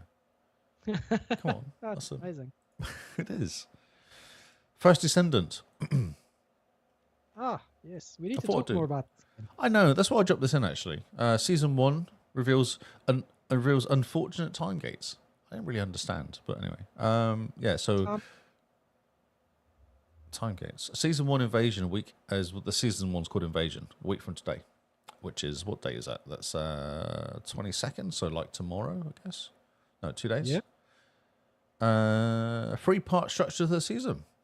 Significant time gates in place for some anticipated additions. People are a bit annoyed by this, actually. So, first update has got a new descendant called Haley and skins. Mm-hmm. There's an invasion dungeon, which is cool. Because remember we talked about this. They needed some sort of raid, didn't they? That's what it felt like. Yeah. So they're Yeah, putting a to make- dungeon in, which is cool. Inversion reinforcements, no idea what that is. An invasion season pass, battle pass, ultimate weapon, Escava, on the 29th of August. But then they've got another update on the 26th of September. And this is what people are annoyed about because there's a new Inceptor battle. Oh, okay. The Inceptors are the big guys. That's the big battles you do every like 10 levels or something. Battle Death Stalker, a new ultimate weapon, Frost Watcher, and then skins to go with the weapon. And then a third update on October 30th, which is and I think this is what they're annoyed about because they were promised Frenya or something at the beginning, Oh, okay. and they've actually pushed them right back. Yeah, so you got 2 months to farm for Haley, and then Freya comes in, and that's what they're complaining about. Like, we wanted more stuff to do Oh, yeah. because it's not much. A dungeon and a person to get because you have to farm mats, basically materials to get people. Mm-hmm. So there's going to have two things to do. You're going to go, okay, cool, I've got a dungeon to do, and you'll try and do it fast because you'll probably get the mats for Haley, I guess. Maybe that's how they think it. Yeah, and then there's no new, there's one Inceptor battle, which once you sussed it out, you've sussed it out. And then it's ages away, and there's another month until they get the new Freya and exclusive story as well. It's too slow. This is the problem. These games need to be quicker. They're not learning from Halo. When Halo Infinite came out, it took too long to bring stuff out. Yep. Interesting. I don't know why they don't just do the content dump all at the same time. Exactly. Yeah. That's right. That's exactly what they're complaining about, yeah. Yeah, on top of that, Haley's Ice Rifle isn't available for a full month. Jeez. So a more module for her not available for 2 months. So just taking too long. You may also need to wait a month for the new boss and 2 months for the highest difficulty operations. Lots of waiting, no real reason other than engagement, which is a tried and true lifeblood of all live services. Yes, exactly. So we'll say it's a bit of a misstep. We'll see how they go, but they're saying this is a bit of a misstep, really. Yeah, maybe they're still just warming up about seasons. So, first season's always a bit rough because this is the first time they're doing it. Yeah, Halo one's- Infinite. I'll just get Halo Infinite, mate. 1 year for the first season or something like it. It's just too slow.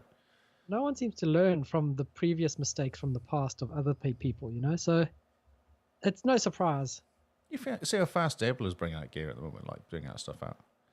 Oh, yeah, but they're on season 5. They're just like smashing it up. They're smashing it, but that's what they need to do. And they have a bad season, but then it's not that long a wait to the next season. So everyone goes, that was terrible, but then they fix it the next season, and then it's great again. Because the thing comes out in a month and a bit, isn't it? It's October 5th. Yeah, So that's jeez. 5 weeks until the DLC comes out. Which is quicker than they're bringing out their first update, second update, third update. It's a shame. for sure. It could be a cool game if they just put more content over it. Yeah. I've gotten back into it recently. It's quite fun. But the farming for the mats, my word, what a pain. Yeah, my So mate much grind. Mike just got ultimate, what's her face? Bunny? Oh, yeah? Yeah, hours, he said. Hours. This is just repeating the same thing over and over again. So, 29th of August is going to be a big day for Diablo 4. It's actually cool having Diablo 4 room. So I can just dump my Diablo 4 stories in there. Yeah, you just got to keep doing it to keep the thread alive. Otherwise, it disappears. That's just not an issue. I'm constantly reading Diablo 4 stuff. That's not a problem. This is so cool. Fans can expect a major...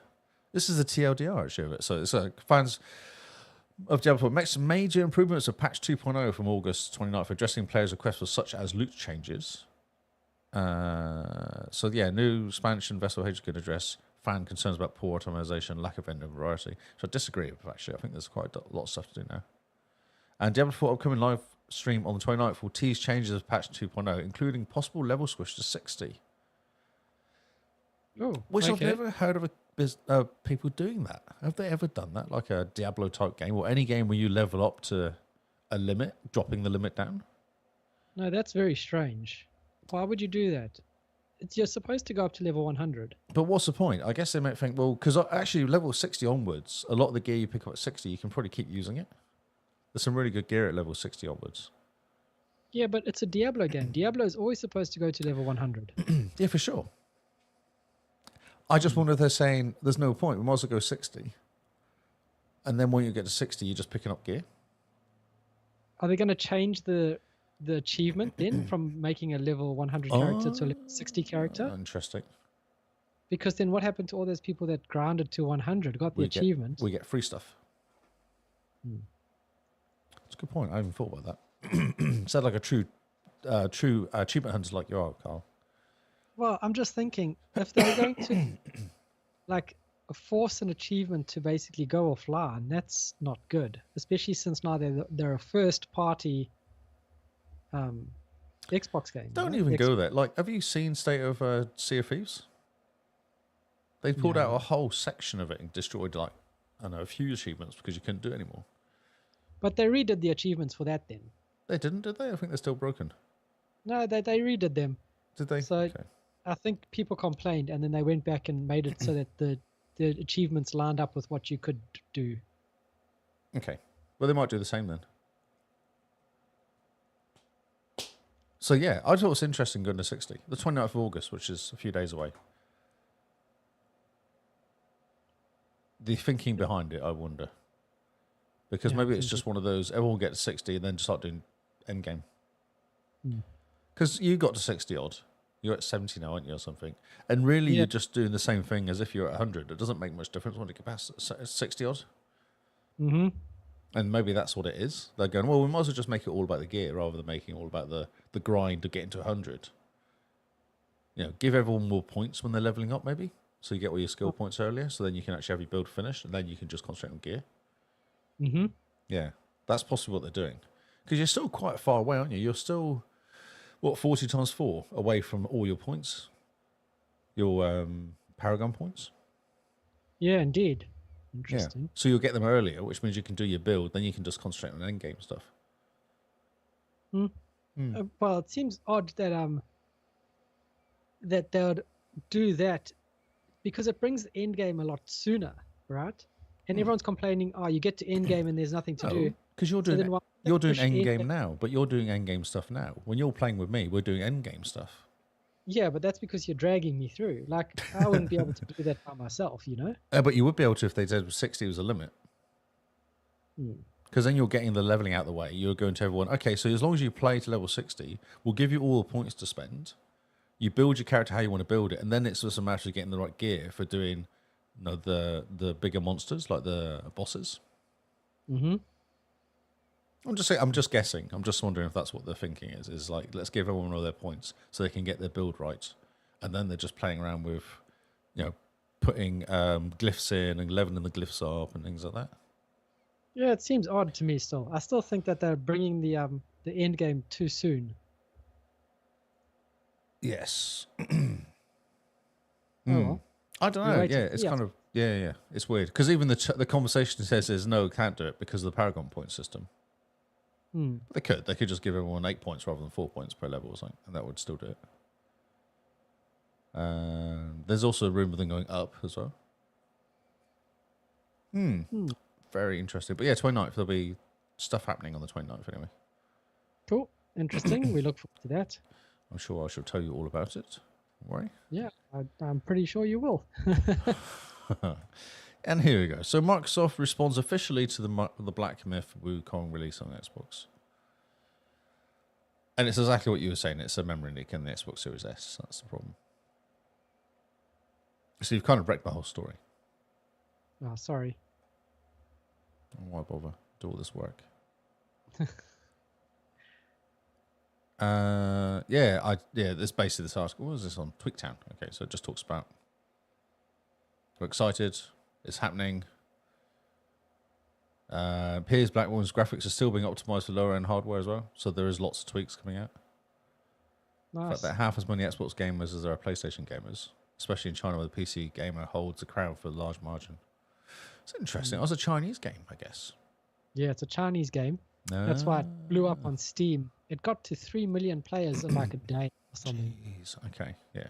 So that's what Crazy. they've gone. It's the Chinese market, isn't it? Which is mostly PC. Yeah. And Sony was very clever because they started marketing PlayStation with the Wukong marketing materials. Of course it did, yeah. So PlayStations in China were just selling out left, right, and center. And you just think, what a missed opportunity for Xbox. Shocker. I know. If they had like gotten this as a, money hatted this as a Exclusive. like exclusive, yeah. Flip. Or- They could have outsold PlayStation in China in a day type thing. They never do, though. Microsoft have no idea how to do marketing. No. Did you see that article about the Xbox marketer basically saying that Microsoft doesn't give them much No budget money. for marketing? That's right. Yeah, you did see that, yeah. And Sony, in terms of marketing, Sony outspends them 6-1 or something stupid. Yes, I did see that, yeah. And so you just go, no wonder everyone has PlayStation on the brain, because Sony's spending for every $6, every $1 Microsoft spends on marketing, Sony's putting in 6. Yep. It's Crazy. Baldur's Gate 3 is exactly the same. Yeah, stupid. Just don't understand. Like, just get your marketing into gear, Microsoft. It's not that hard. It must be. Okay, so this is interesting. Stalker 2. I couldn't work out from the title. Despite being one of the biggest Unreal Engine 5 games ever, Stalker locations are almost entirely handcrafted. Took a lot of effort and a lot of time, but we're happy with the results. Because they were doing procedurally generated areas for this. Oh, okay. And they were like, it just didn't feel right. So then they went back and actually made every single of this 60 square kilometer is handmade. Oh, that's amazing. It's crazy, isn't it? Yeah. And that's possibly why it got pushed back, because it's a lot of work. And it's Re 5 as well. So a UE5. Like it's high end, it's high quality. I think there's a lot of tools which help you with Unreal 5 though. Yeah, like you can kind of go, I need a tree, and it'll build a tree. Don't have to do. Yeah, you don't have to do it by hand. You don't have to do it by hand Unreal completely. Engine 5 also has a lot of like terrain scanning that you can just go, right, we need a rock wall type over here, and it gives you 20 different versions, and you can kind of just mix and match. Yeah, but that's what they say, procedurally generated for some elements of the game, but it didn't fit. So they've actually gone back and fixed a lot of it and made it handcrafted. They possibly were doing that, and then when actually it's better to just do it ourselves. That's cool. Yeah, it's good. Kind of interesting. There's a 35-minute deep dive video that was out. I think that's what we've been playing around with. It's set in the game's swamp region. Yeah. I think this will be good. Might have to jump into this game. I'm so looking forward to this. Did you ever play any of the other No, Stalkers? never. No, not at all. Oh, man. In for such a treat. Such a good game. So I put this in, but I may not need it because I had the day one stuff coming for the Gamescom, and this is just IGN with the biggest announcements because it came out was at 24, so it was kind of after a lot of the stuff had been going. But looking at the site, it looks exactly the same, so it might not need this. Indiana Jones, Star Wars Outlaws is out, isn't it now? Actually, Oh, yeah, I've got it in my list. Yes, okay. Batman looks kind of cool. I don't know if it's PC only though. Can't really work it out. Oh, it's VR. It's in VR. Oh, it's a VR.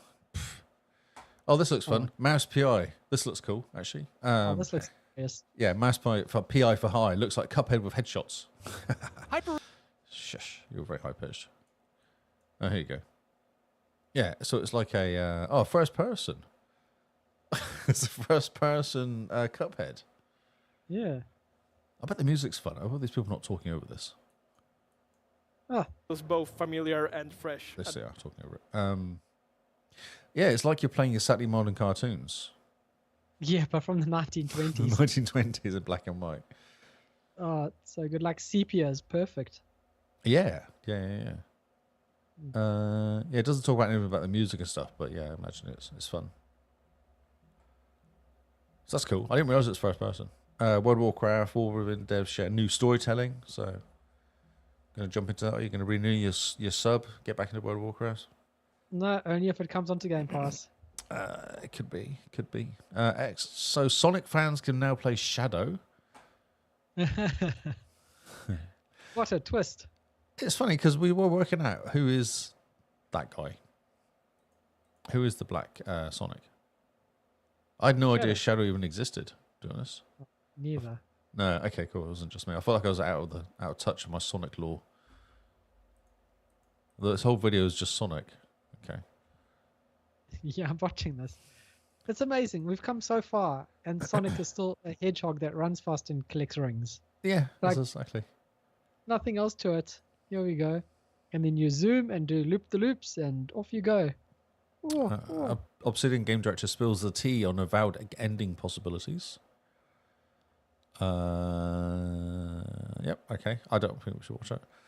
There's a new... Oh, this is interesting. So, Diablo 4 is letting you have a mercenary helping you. Ah, yes. This is cool. Yeah, I don't know if this is in it, actually. Tips and tricks. Because, man, in Diablo 2, you had to hire... There was a certain guy you hired that was your Yes. mercenary. That's the right. Herodrum. And he had a fantastic aura that basically healed you over time. And so if you So- got him and you equipped him with the right spear, you were almost invincible at was- the high levels. There's 3 different sorts. There's a like a little demon guy, a barbarian, Right. and an archer, maybe? And you can choose one of those 3 to help you. Nice. Okay. Yeah. There's also co-op dungeons, which is there's a dungeon for 4 people, but rather than normally you have to join your mates and basically play, you can just put a call out and say, "Hey, I need help doing this dungeon," and it does what do you call it? Brilliant. Auto game party building, whatever its word is for it. Yeah, like a looking for group almost. Exactly, it's like that. Yeah, exactly like that. Very cool. Okay. Yeah, I thought that was a really cool because I often play and I'm like, it'd be nice to jump through this stuff with somebody randomly, and you can just go in. Person comes, I'm doing this dungeon. Yeah, cool. I'll come in. Yep. That's New awesome. friends. New friends. I've New actually got a friends. few people I know from Division 2 because of that reason. Because me doing that, what do they Oh, call the it? shepherding. Shepherding thing. Yeah, Nice. yeah. So this is awesome. And this is actually showing the new characters as well. So there's a guy with an arrow. There's a barbarian. Very cool. Yeah, so that's kind of cool. That's a good little twist. And obviously a new class, the I don't know what they are, Elementals type class as well. Oh, okay. That's cool. Yeah, there's a new class come out as well. New settings. There's a jungle setting. So this look kind of awesome. Nice. Oh, that's cool. Yeah. Civ 2, Civ 7, not Civ 2. 7 will be the most beginner-friendly Civ game ever. So that's funny. It's a scary game, Civ. Like, it never used to be, but I think it's just a lot to it now. Yeah, there's a lot to it. And like, I know people that only play Civ 6. Yep. Like For that's their game. They go home after a hard day's work, boot up Civ 6. They're chilling out on a Saturday afternoon, it's Civ 6. It's all they play. Talking of games that you only ever play, Monster Hunter Wilds is the same. Oh yes. It's gonna be so much fun though, Lee. You're gonna jump in with us? It's just if I'm not doing it on my own and you're not there trying to kill me, yes. What if I'm there and better than you? Well, that's fine. Carry me.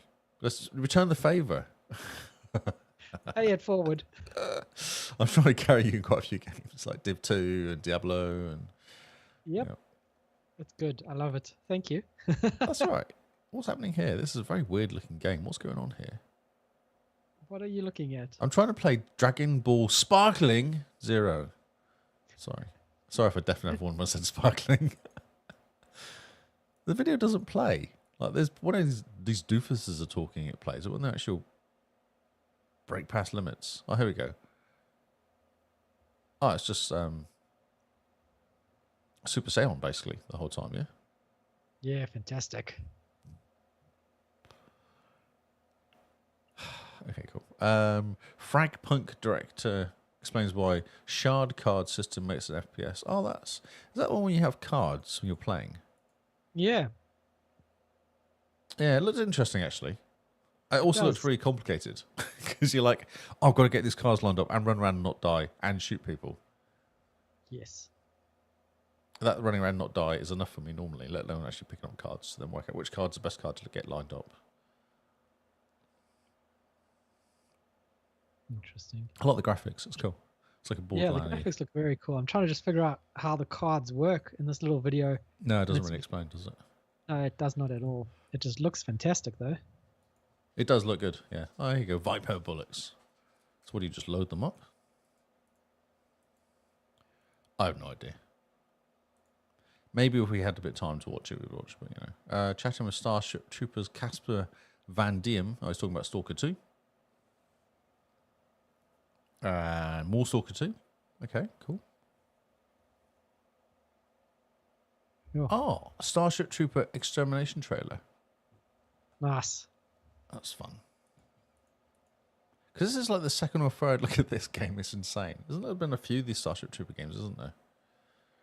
Yeah, but this is the new one that's kind This of is new trying one. to 'Cause- pick off the Helldivers.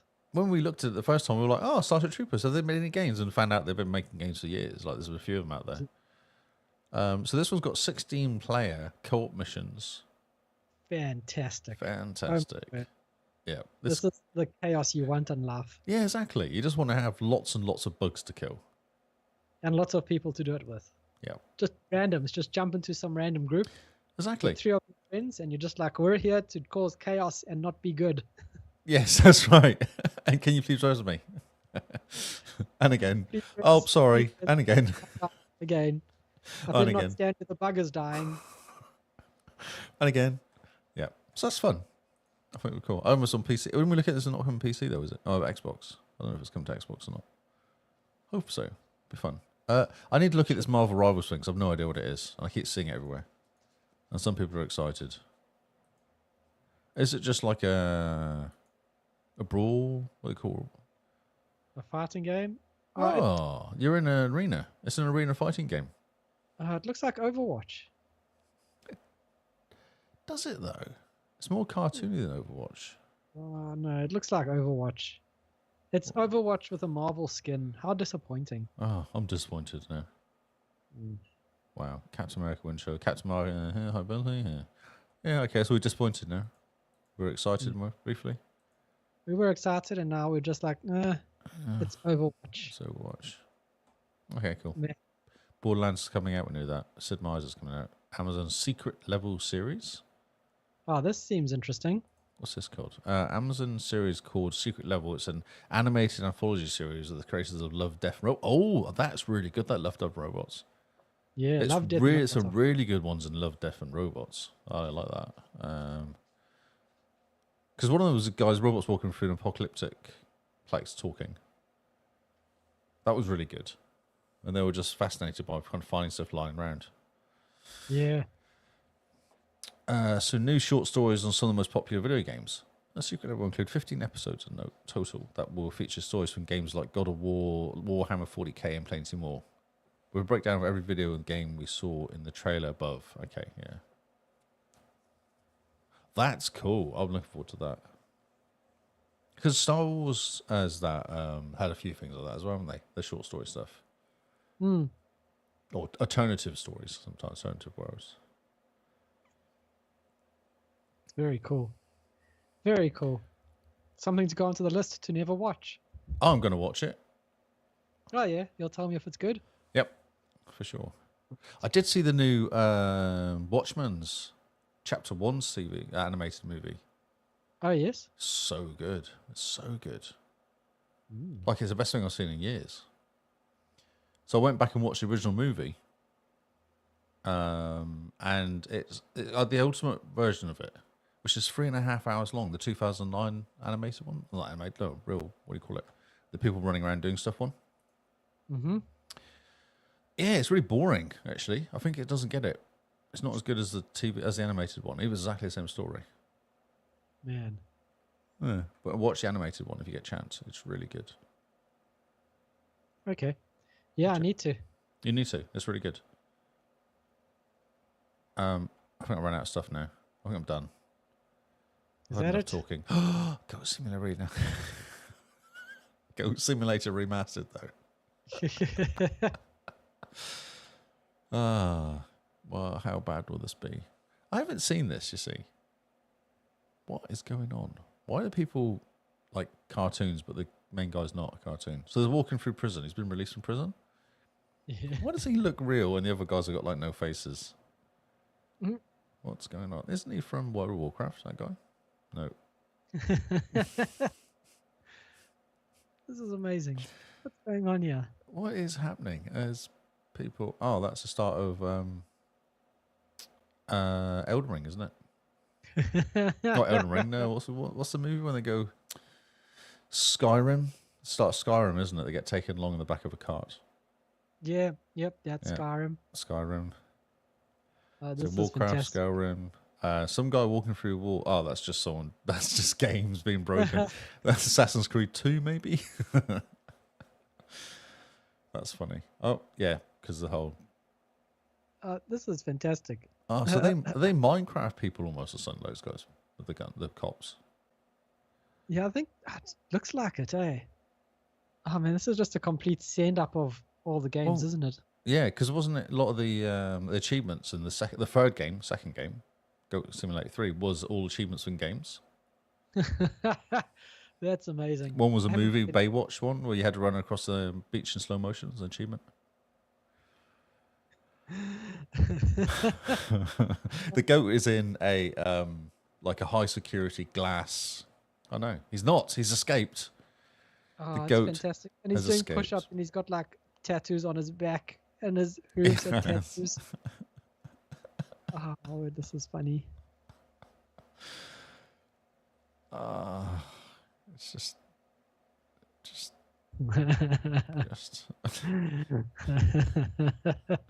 Speaking of goats, have you seen the movie Goats?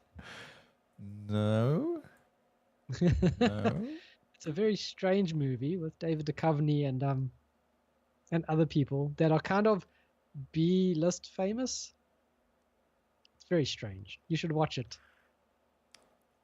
So you haven't seen Fallout, but you've seen Goats. Goats is a movie that Simone wanted to watch. I don't know what. New Mario Kart Lego set. I don't know what to say, bro. I'm sorry. No Mario Kart Lego set. You can build official Mario Kart stuff in Lego. Oh, it must be the shortest video ever made, though. It was a 19-second video of absolutely nothing. I think we're done. I think we're out. Yeah. We need to I stop don't talking think there's now. anything else No, left I to think chat about for I've Gamescom. run out of website now. Man.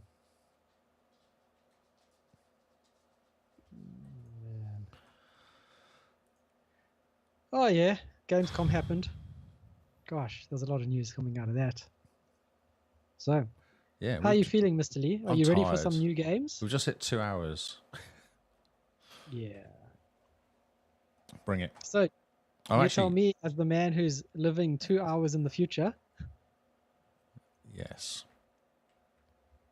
So, Go for it. new games. I'm ready. I've actually got it already lined up. I lined up before we started, I think. Oh my word, I'm impressed. I am very Mate, impressed. that's how I roll. Right, these are the new games coming out this week. We have culled a few games that were really bad because of feedback from the peanut gallery, who were like, "No, please, the new games are terrible," and I can't help it. If Microsoft wants to publish bad games on their platform, who are we to say no? Me, I say no. No, Me. you can't Me even say no. Me and Keo. Not Keo, was it? It was Todd. Me and Todd. Toddy. We had an intervention. Okay, well, the intervention might have succeeded. Let's find out. Kicking us off this week is Age of Mythology Retold Premium Edition. The Premium Edition includes the full game with up to 7-day advanced access. So, Wow. yeah, 7 days early access on a strategy game? That's a brave move, Cotton. Let's see if it pays off. Age of Empires 2, 3, whatever it was. 4. Oh, on there. It's fine. The controls are good. Yes. They're using the same controls. It's based on Age of Empires 2, I believe, is the same engine. So yeah, it makes sense. Yeah. it's very cool. It's like mythology, Age of Empires. Very good game. Very excited. It's also on Game Pass PC, so you guys have no excuse. Will you play it? I'm so tempted to, but at this stage, I'm very time poorly. I don't have time to play anything at the moment. So next up, we have Core Keeper, which is only coming to the Xbox Series. Interesting. I like how you said that. Core Keeper. Core Keeper, because there's two Ks, but they're different Ks. They're a C and a K. Makes a big difference.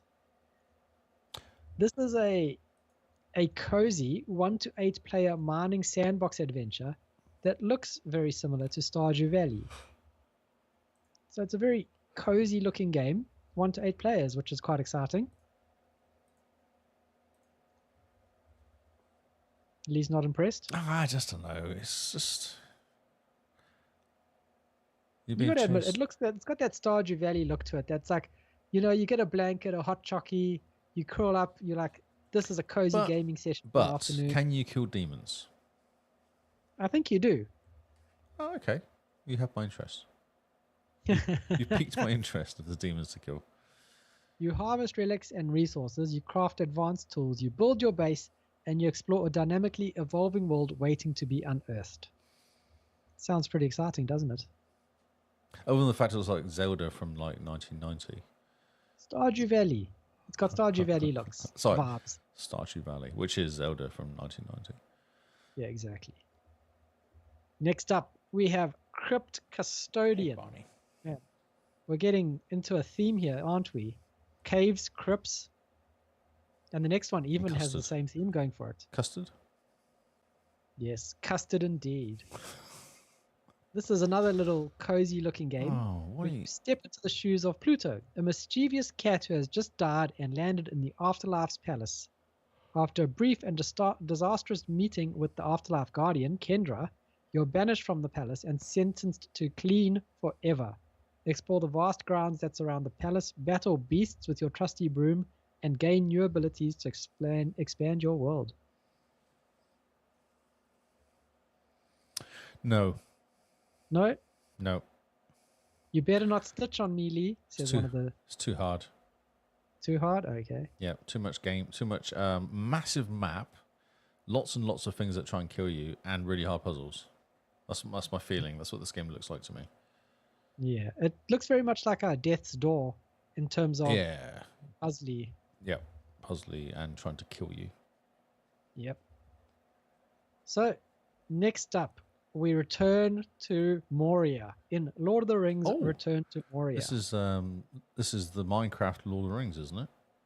Yeah, you follow the dwarves as they embark on a new adventure to reclaim their legendary home of Moria beneath the Misty Mountains. Players will join forces to survive, craft, build, and explore the iconic sprawling mines. Courageous expeditioners will need to be vigilant as mysterious dangers await. If you've read the books, then the dangers are not that mysterious. True. It looks pretty cool. Yeah, a video I saw would look more like Minecraft than it does now. Yeah, it looks very shiny. So if you ever want to play a dwarf exploring the mines of Moria, then this game is for you. Who doesn't? Yeah. Don't take it as canon, but it's still fun to pretend that it's okay, Carl. Things do not have to be canon. It's nice to be able to make their own stories based on other works. We're not canon for Xbox. Oh man, you just smart me down, Lee. The next game is Smart 2, Founders Edition. Now, I left it in here because do you know what Smart is? It's a card game, isn't it? I thought so. I couldn't tell you that because there's no pictures. There's nothing here to tell us what it is. But there is if you go to view game. So if you scroll down a little bit, there's a game there and you can actually view Smite 2. Okay. Let's have a look at what Smart 2 looks like. Oh, Smart 2 looks pretty fun. It looks like a Japanese game. Big monsters, little people, big swords. Nice. I like it. And it's Unreal Engine 5, which is cool. So it's the legendary third-person action MOBA. first-person MOBA. You play as gods from across mythology and wield unique godly abilities. Hurl bolts of lightning as Zeus, master the arcane powers of death as Anubis, or backstab your foes as Loki. Oh, that's pretty cool. Is it free to play? I think it might be, actually. I thought you could play smart on like your phone and your iPad and stuff. Yeah, for some reason I thought it was a free game. Yeah, it must be. There's I'm a pretty Founders sure. Edition for $30. Yeah, so it probably gives you all the stuff you have to grind for. Yes, that's right. Oh, it's free. It's free plus, whatever that means. What does free plus mean? Oh, free plus you can buy. Probably in-game Oh, stuff that to buy. Smite is free. Okay, to keep you awake, Lee, So confused. Yes, I the need next to be. thing we have is Espresso Oh Tycoon. my word. Create your brand, decorate your coffee shop, and manage your employees and take care of your customers. Use the coffee editor to create unique coffee recipes. How exciting is that? I'm excited. Have a look at the screenshot, Lee. There's one screenshot in particular that made me keep this game in here. I'm Can you watching guess the which one it video. is? I'm watching the video. Oh, how good is the video? There's a pigeon. What's going on here? It's there won was- awards, apparently. There was and there's zombies. It came second. It didn't win. It came second. Well, I mean, that's almost a win. Exactly. Cool. Oh, yeah, okay. I just wonder how it plays, actually, but it is like a 3D looking game. Yeah, it's like a 3D game where you have a coffee shop. Yeah. Very And then you can draw strange. pictures. You can draw teddy bears in your coffee. Nice. That's exciting. It's like The Sims, except it's a coffee shop. Manage it. Oh, could be pretty fun. And then you make Yeah. unique coffees. Yeah. Right, let's try and work out what picture you like. Okay, go through the pictures. The one with the ice cream? Hot No. beans! Hot beans. Hot beans. That's so funny. Okay. Yeah, maybe. Yeah, it looks pretty fun. Not for sale, though. Not to be sold separately. Yeah, because it's not available yet. Ugh. So, How you much know, is... once you start making your own coffee, you might start some mad experiments. To escape. Mad experiments to Escape Room with a very, very bland name like that. This is a sequel to the award-nominated, not award-winning, the award-nominated cross-platform multiplayer escape room Mad Experiments. Not to be mean, Hello? but if we paid money to Yes. be in these yearly events, you have to pay to be in these events, don't you? That's how they make it. That's how they get That you. makes- We would then be yep. nominated for funny, whatever, comedy podcast.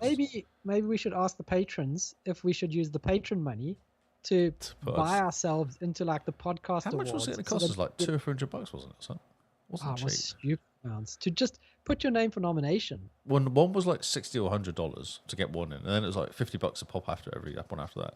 Yeah. For You're like, every well- category you want to be nominated, and you have to pay an extra $60 or something. Yeah, that's right. Yeah. Crazy, crazy. Crazy. That's how But they this get you can play with up to 5 friends, which is quite fun. Can you just leave them in the room? I think you can. If you escape, you don't have to tell them you've done. That's You've perfect. escaped. Let's do that. So Wow. It is escape room. All it is escape room. It's 3D. It's escape room. There's a bird who looks really annoying. a 3D escape room. That's it. That's it. It is. You get it does what it says on the tin. Looks pretty cool and dark, and but you just escape. Hopefully. If you don't want to escape, you want to stay there, you can be in whacking hell.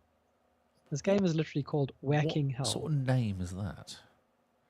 Someone saw the game Vampire Survivors Oh, and okay. like, what if I did a cartoon version of this? And called And so it. you end up with this weird kind of 3D cartoon asymmetric Vampire Survivors game. Well, Vampire Survivors was isometric, wasn't it? Or was Yeah, it more but top down? like this one's like on an angle, Mm. This Vampire Survivors is very straight from top down. Whacking Hell. It's a very strange game name, isn't it? It is. Does But look like some Asian developers have gone, we can make Vampire Survivors. Yeah, we've got Vampire Survivors Nasty at home. bosses. Nasty bosses. But yeah, look at it. It is exactly like Vampire Survivors, just with a different art style. Yeah. Yep. It Yep. could be on mobile. Nope. No? I Okay. predict it will be rubbish. All right, then we'll move on to a Kimbot. A Kimbot is a 3D action-adventure platformer. My word. You play as EXE, an outlaw robot with his unexpected sidekick, Shipset. Whoa. So the sidekick was not expecting to be there? Or maybe you weren't expecting to have a sidekick, and he just kind of follows you around. Who are you? I'm your sidekick. I wasn't expecting that. What a twist. And roll credits. Oh, dear. So, what do you do in this game? I have It's no set in idea. It's a world where don't only die. robots exist. Don't You die. travel the galaxy and experience non-stop robot mayhem and explosive action. And there's dancing robots. You've got to have dancing robots in your game, otherwise it's DOA, Lee. Wow. Yeah, it's a run around. It's a 3D, like a third person shooter as a robot. Yeah, robots everywhere. Don't die.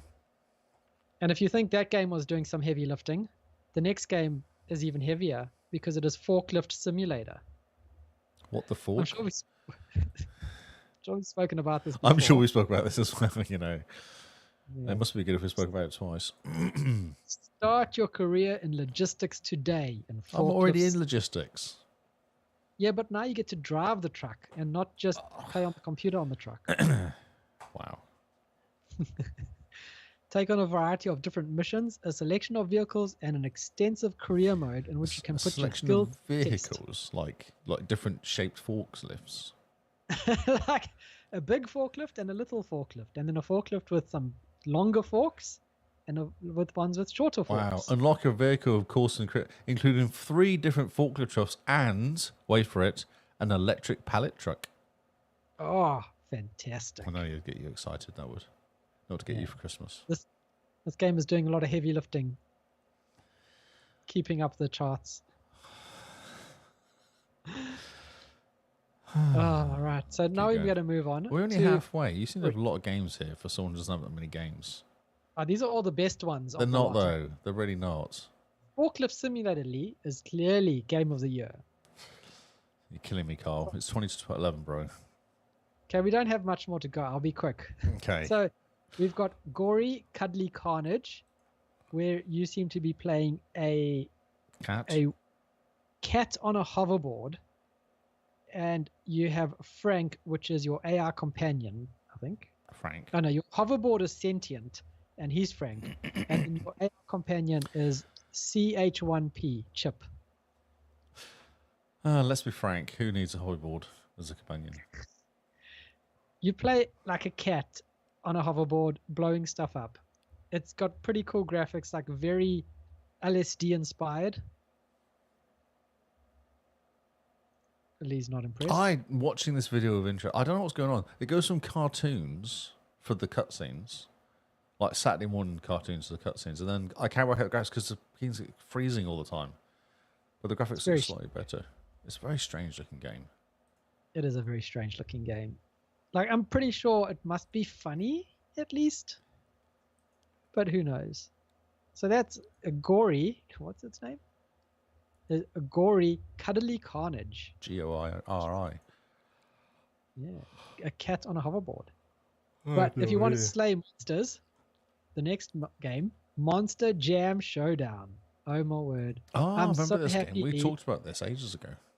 Yeah, I'm so happy that these monster truck games are coming back, because there's nothing more fun than racing monster trucks. This one's looked quite cool, actually. These graphics look fantastic. Yeah. Like there's monster trucks ramping with fireworks and fire coming out the back of them. Oh, sorry. Oh, Sorry loud for the noises. loudness. Get ready to go big. Yeah, so you have the stadium type stuff, Oh, fantastic. and I'm guessing that you have racing too, which is where everyone wants to be. Yep. Off road. Yeah, this could be good. Multiplayer, split screen. Yep, perfect. And you drive monster trucks. What's better than I that? thought they talked about this ages ago, this game. I think this is another one because I'm sure we did monster truck something else, like monster truck rally, maybe. Yeah. So the next game Yep. will get you into a bit of a snooker. Never mind. That We'll was supposed to be snooker a you. pun. There we go. That's what I was trying to say. Yeah. Someone who Snooker doesn't play Blitz. any sport whatsoever. The only online snooker game you ever need. You challenge your friends, you enter snooker tournaments, and go head to head against other players in real time. Oh, I like it. exciting. I played the pool game with this, and I really annoyed Tony by beating her like 20 times or something in a row. It was like she was getting annoyed. Oh, that's fantastic. Yeah. Oh, I well. used to play snooker games back in the day. Well, this is the game for you. I wonder if it's coming to Game Pass. No, I doubt it. Oh, it's got Xbox Play anyway, so if you buy it on Xbox, you'll be able to play it on your PC at least. Okay. Yeah. And 4K HD, Ultra HD. Ooh, that's exciting. Okay. It looks a bit like the pool game. I wonder if it's Cherry Pop Games. Oh, I think it's the same people. Same people. That's exciting. That's exciting. Yeah, Now, Pool Blitz. the next It's exactly the same people. Pool Blitz. It's exactly the same game. That's the game I Yeah. was destroying Tony at. Well, do you prefer pool or snooker? Snooker requires way more concentration. Yeah, I don't understand how snooker works, so pool is the game I'm for shocked, Carl. Shocked at that. me. I know. Yeah, you thought I would have been a snooker champion with my own pool and cue and whatever it Pool is. and Q. Yes. Brilliant. You keep using those words that you read somewhere. Yes, indeed. So next up, we have Visions of Mana. And this is the first Mana game on Xbox. I remember ever, this, and yeah. This is a mainline title in the Mana series in over 15 years. Nintendo game, isn't it? It looks like a Nintendo game, actually, isn't it? Oh, Switch- it's the Square Switch. Enix. Switch game. This is at the showcase. This was the coolest guy of the entire showcase. He was that like old Japanese guy with the spiked up grip That's and right, the leather yeah. jacket. I mean, if you don't play the game, you have to because of him. He's so cool. He's like the coolest person you've ever seen in your life. So Visions of Mana, that's coming. Looks First good. Looks like game, a Simone game. It looks really cool. It looks very anime. It looks I so really- much like Zelda, though. Like No, Ocarina it of looks Time better than Zelda. Hey? Looks better than Zelda. No, Ocarina of Time, when you're running around hitting mushrooms and mucking around and stuff like that. Like it's very much jumping around doing stuff. It's not better than Zelda. It is. It Why do you looks such better a than hate? Zelda. Why do you hate Zelda? This is interesting. We need to have a moment. Next game. We need to have a chat about this. Yeah, we need to. The next game is Wir Wieb den Sowas das Three Spiel. Ah, some German, eh? Do you know what that means? The third. I don't know the rest of them. das Three Spiel, the third game. Yeah. But it's wie, So you got that wie- much as me, did you? I can thank Rammstein for how much German I know. Oh. A German who. The German meaning is who knows what. Who knows what? So, what the F is this? Someone's This is like, based on a German game show. yes. The game has come just in time for the 11th season of this game show. So there's 13 new shows with exciting questions and the original answer videos. Of course, Kai Flum will once again charmingly guide you through the shows. Who knows is what? Kai Flum. Yeah, who knows what? That's what it's called. Okay, cool. Knowledge, fun, and lots of entertainment are just a push of a button away. This looks hilarious. Like, well, I've always wanted to play a German game, and this is like the German version of Who Wants to Be a Millionaire, it looks like. And it's all in German, so you just kind of guess and hope you get the answer right. Oh, my word. Bauwerke. No, Bauwerk. Werke. That's don't know. amazing. I love it. Google Translate, though, that's the answer. Google Translate. This game looks amazing. So we'll move on to 112 operator. It allows you to manage emergency services in any city in the world. Dispatch units, take calls, and face situations caused by weather, traffic, or changing seasons. Help your city survive escalating events like riots, organized crime, terrorist attacks, cataclysms, natural disasters, and many more. This could be a fun kind of like chill back management game where you are an emergency operator. But this game made the cut because there's CPR instructions in the game. Lee's busy looking up some German questions and answers here. A cyclist secured. Will a cyclist be counted if he crosses the finish line on foot because of a defect in his bike? That's what the first question is. So Google Translate. Hold your phone up and Google Translate. I'm sorry, or whatever you call it. Apple Intelligent Translate, or whatever you call it. There we go. Apple Intelligently. It's the future. Yeah. Sorry. Can you do that with an iPhone? Is it clever enough to do that? Yeah, it's got built-in Translate. 112 operator. What the? Okay. Yeah, have a look at this. A person management game. Or like an ambulance management game. Oh, why do I want to go back? Yeah. So looks like Carl's confused by his translator on his Apple. Isn't it working? It'll probably be the next version of Apple. You get it? Oh no, it wants me to download languages, and I don't care about that. I didn't have to do that. I just went to Apple, to German translator, and it works. Yeah. See, Apple's all about privacy, and it doesn't want to share your data with the world. That's right. Yeah. That's right. There we go. You play a 911 operator essentially. Yeah. 112. A 112. What is 112? Where's that? Is it just made up? I think they're not allowed to say 911 because then people will be like, "What's that?" They'll be like, "Oh, what happened to bring that number?" Yeah. Yep. There's fire engines managing a fire. Hopefully. Nice. That's exciting. Next up, we have the Call of Duty Black Ops 6 Vault Edition multiplayer open beta. Wow. Those words you just said. If you pre-ordered Call of Duty or you subscribe to Xbox Game Pass, you get early access to the multiplayer beta. How about PlayStation Plus?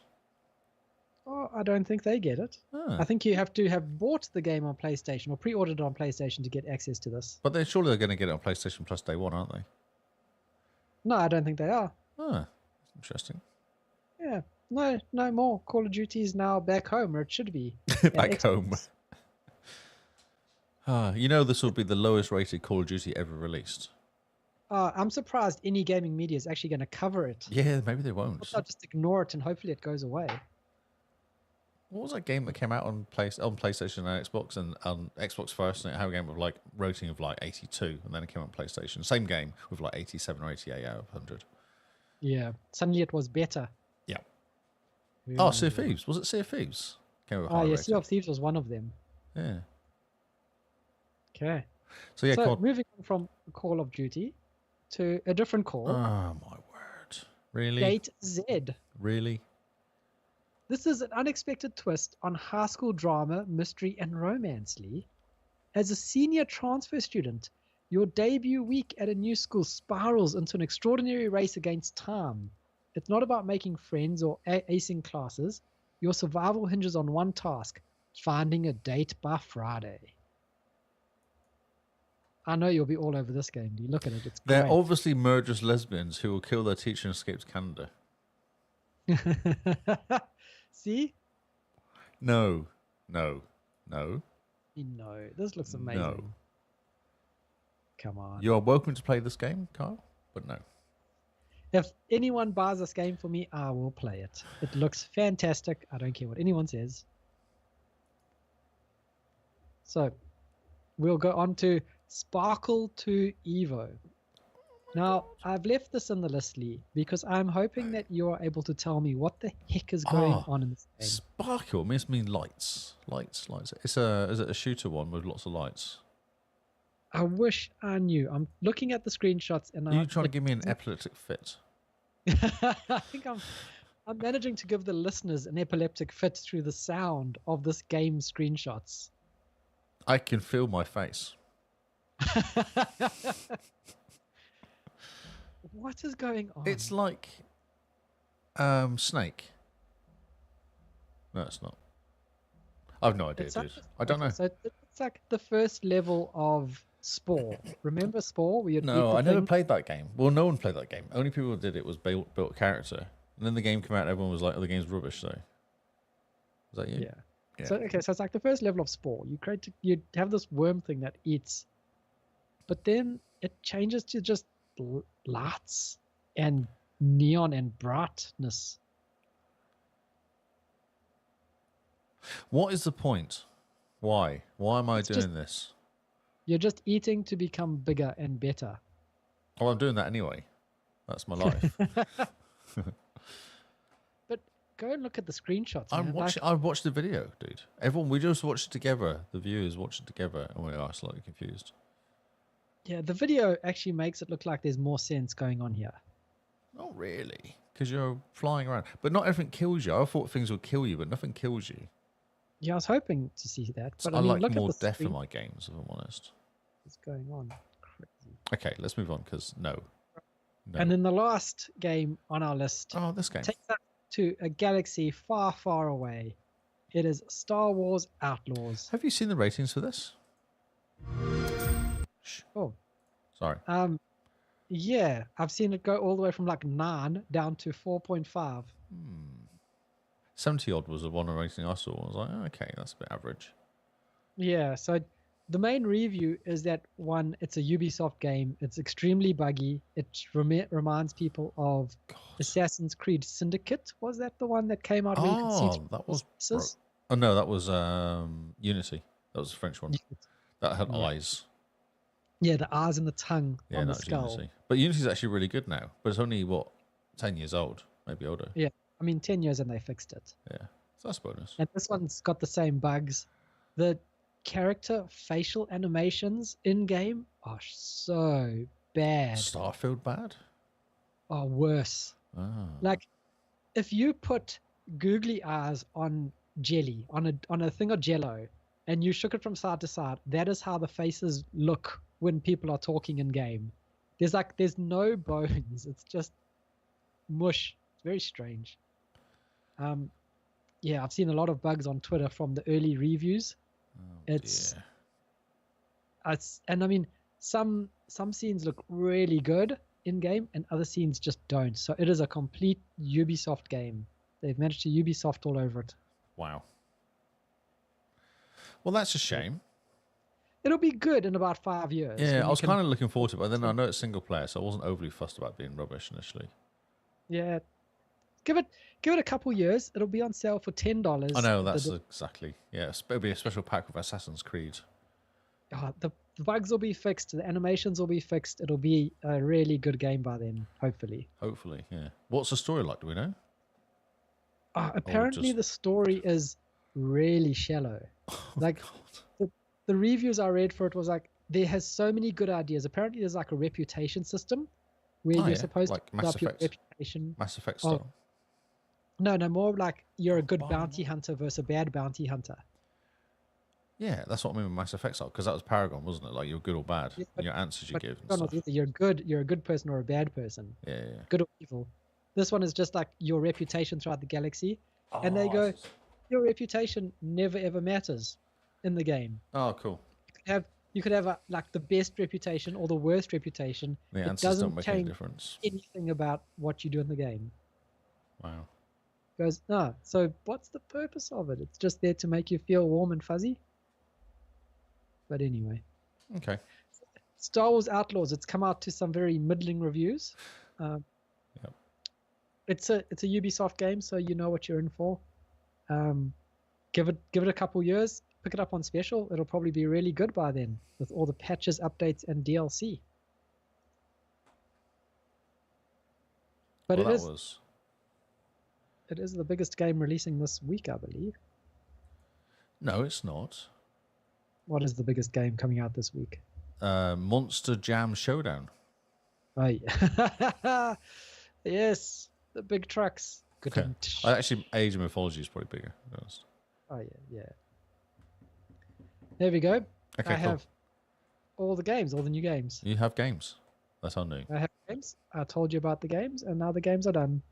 So it's now quite late. I think it's time for us to go home. Yes. No one is watching on Twitch. Come on, guys. What even are you doing? There's one person watching my stream. Is it you? It's not me, no. I don't watch my own stream. Oh, that explains so much. No, I don't watch my stream. Oh, my stream is rubbish. I wouldn't watch it. Be on it. Others. Okay, I think we should get out of here, Mr. Lee. Yes. It's like 11 o'clock. It's 11 o'clock. That's what I said to you just now. Like, I need to stop now. Like, I'm done. On a school night, gosh. Exactly, yes. But thank you guys for hanging out. Thanks for everyone who's listening and watching and catching up on the VODs later. If you want to get more involved in the community, jump into our Discord. There's a bunch of people that are eager to tell you how weird we are. So it's always fun. And remember, we're wrapping up Patrons Pick. So that'll be next week's episode. We'll wrap up our Patrons Pick for this month. And then we're on to October, the Monster Mash for Terratober. What monster game are you playing? It's going to be exciting. The theme is scary monster games, or not even scary games, just games just where monster you games. fight Monster Mash. monsters. Any monster games. Yeah, Monster Mash is a cool idea. You know the problem with October, though, don't you? What is it? There's too much October in it? No, there's Diablo coming out on the 5th or the 7th of October. That's the problem with October. You still fight monsters in Diablo. I know. But I feel like it's it's what I've been doing anyway. So I can't even say use October to take a month off Diablo because the new expansion's out and you're going to want to go through that. Of course, I paid for it, like I'm playing it. Yeah, for sure. But you got to play a different monster game as well. What? I will. If someone carries me through Monster Hunter World or Wilds, then I'll do that. There you go. How about that? Hunter World, I'll get Emily to carry us. Yep. Cool. So that's our show, guys. Thanks for hanging out. Mr. Lee, where can people find you? I am still Lee Howard. Howard. And Lee Howard 25 on the Twitches. Cool. And you can find me at Zarkras on Xbox. So thank you guys for hanging out. We have been the Xbox Cast, and we'll see you all on Xbox Live. Goodbye and good night.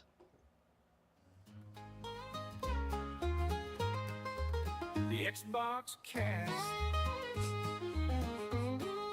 This is the best. The Xbox Cast.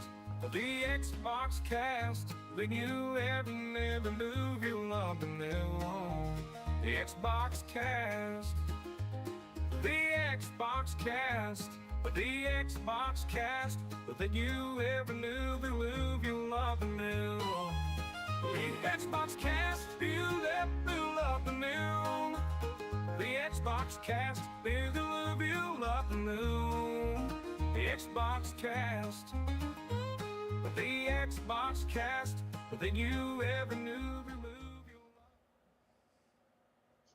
No. Oh, so funny. So good. I noticed my laptop has only got 50%, 49% battery status for some reason. Oh. Has Barney maybe pulled the plug out?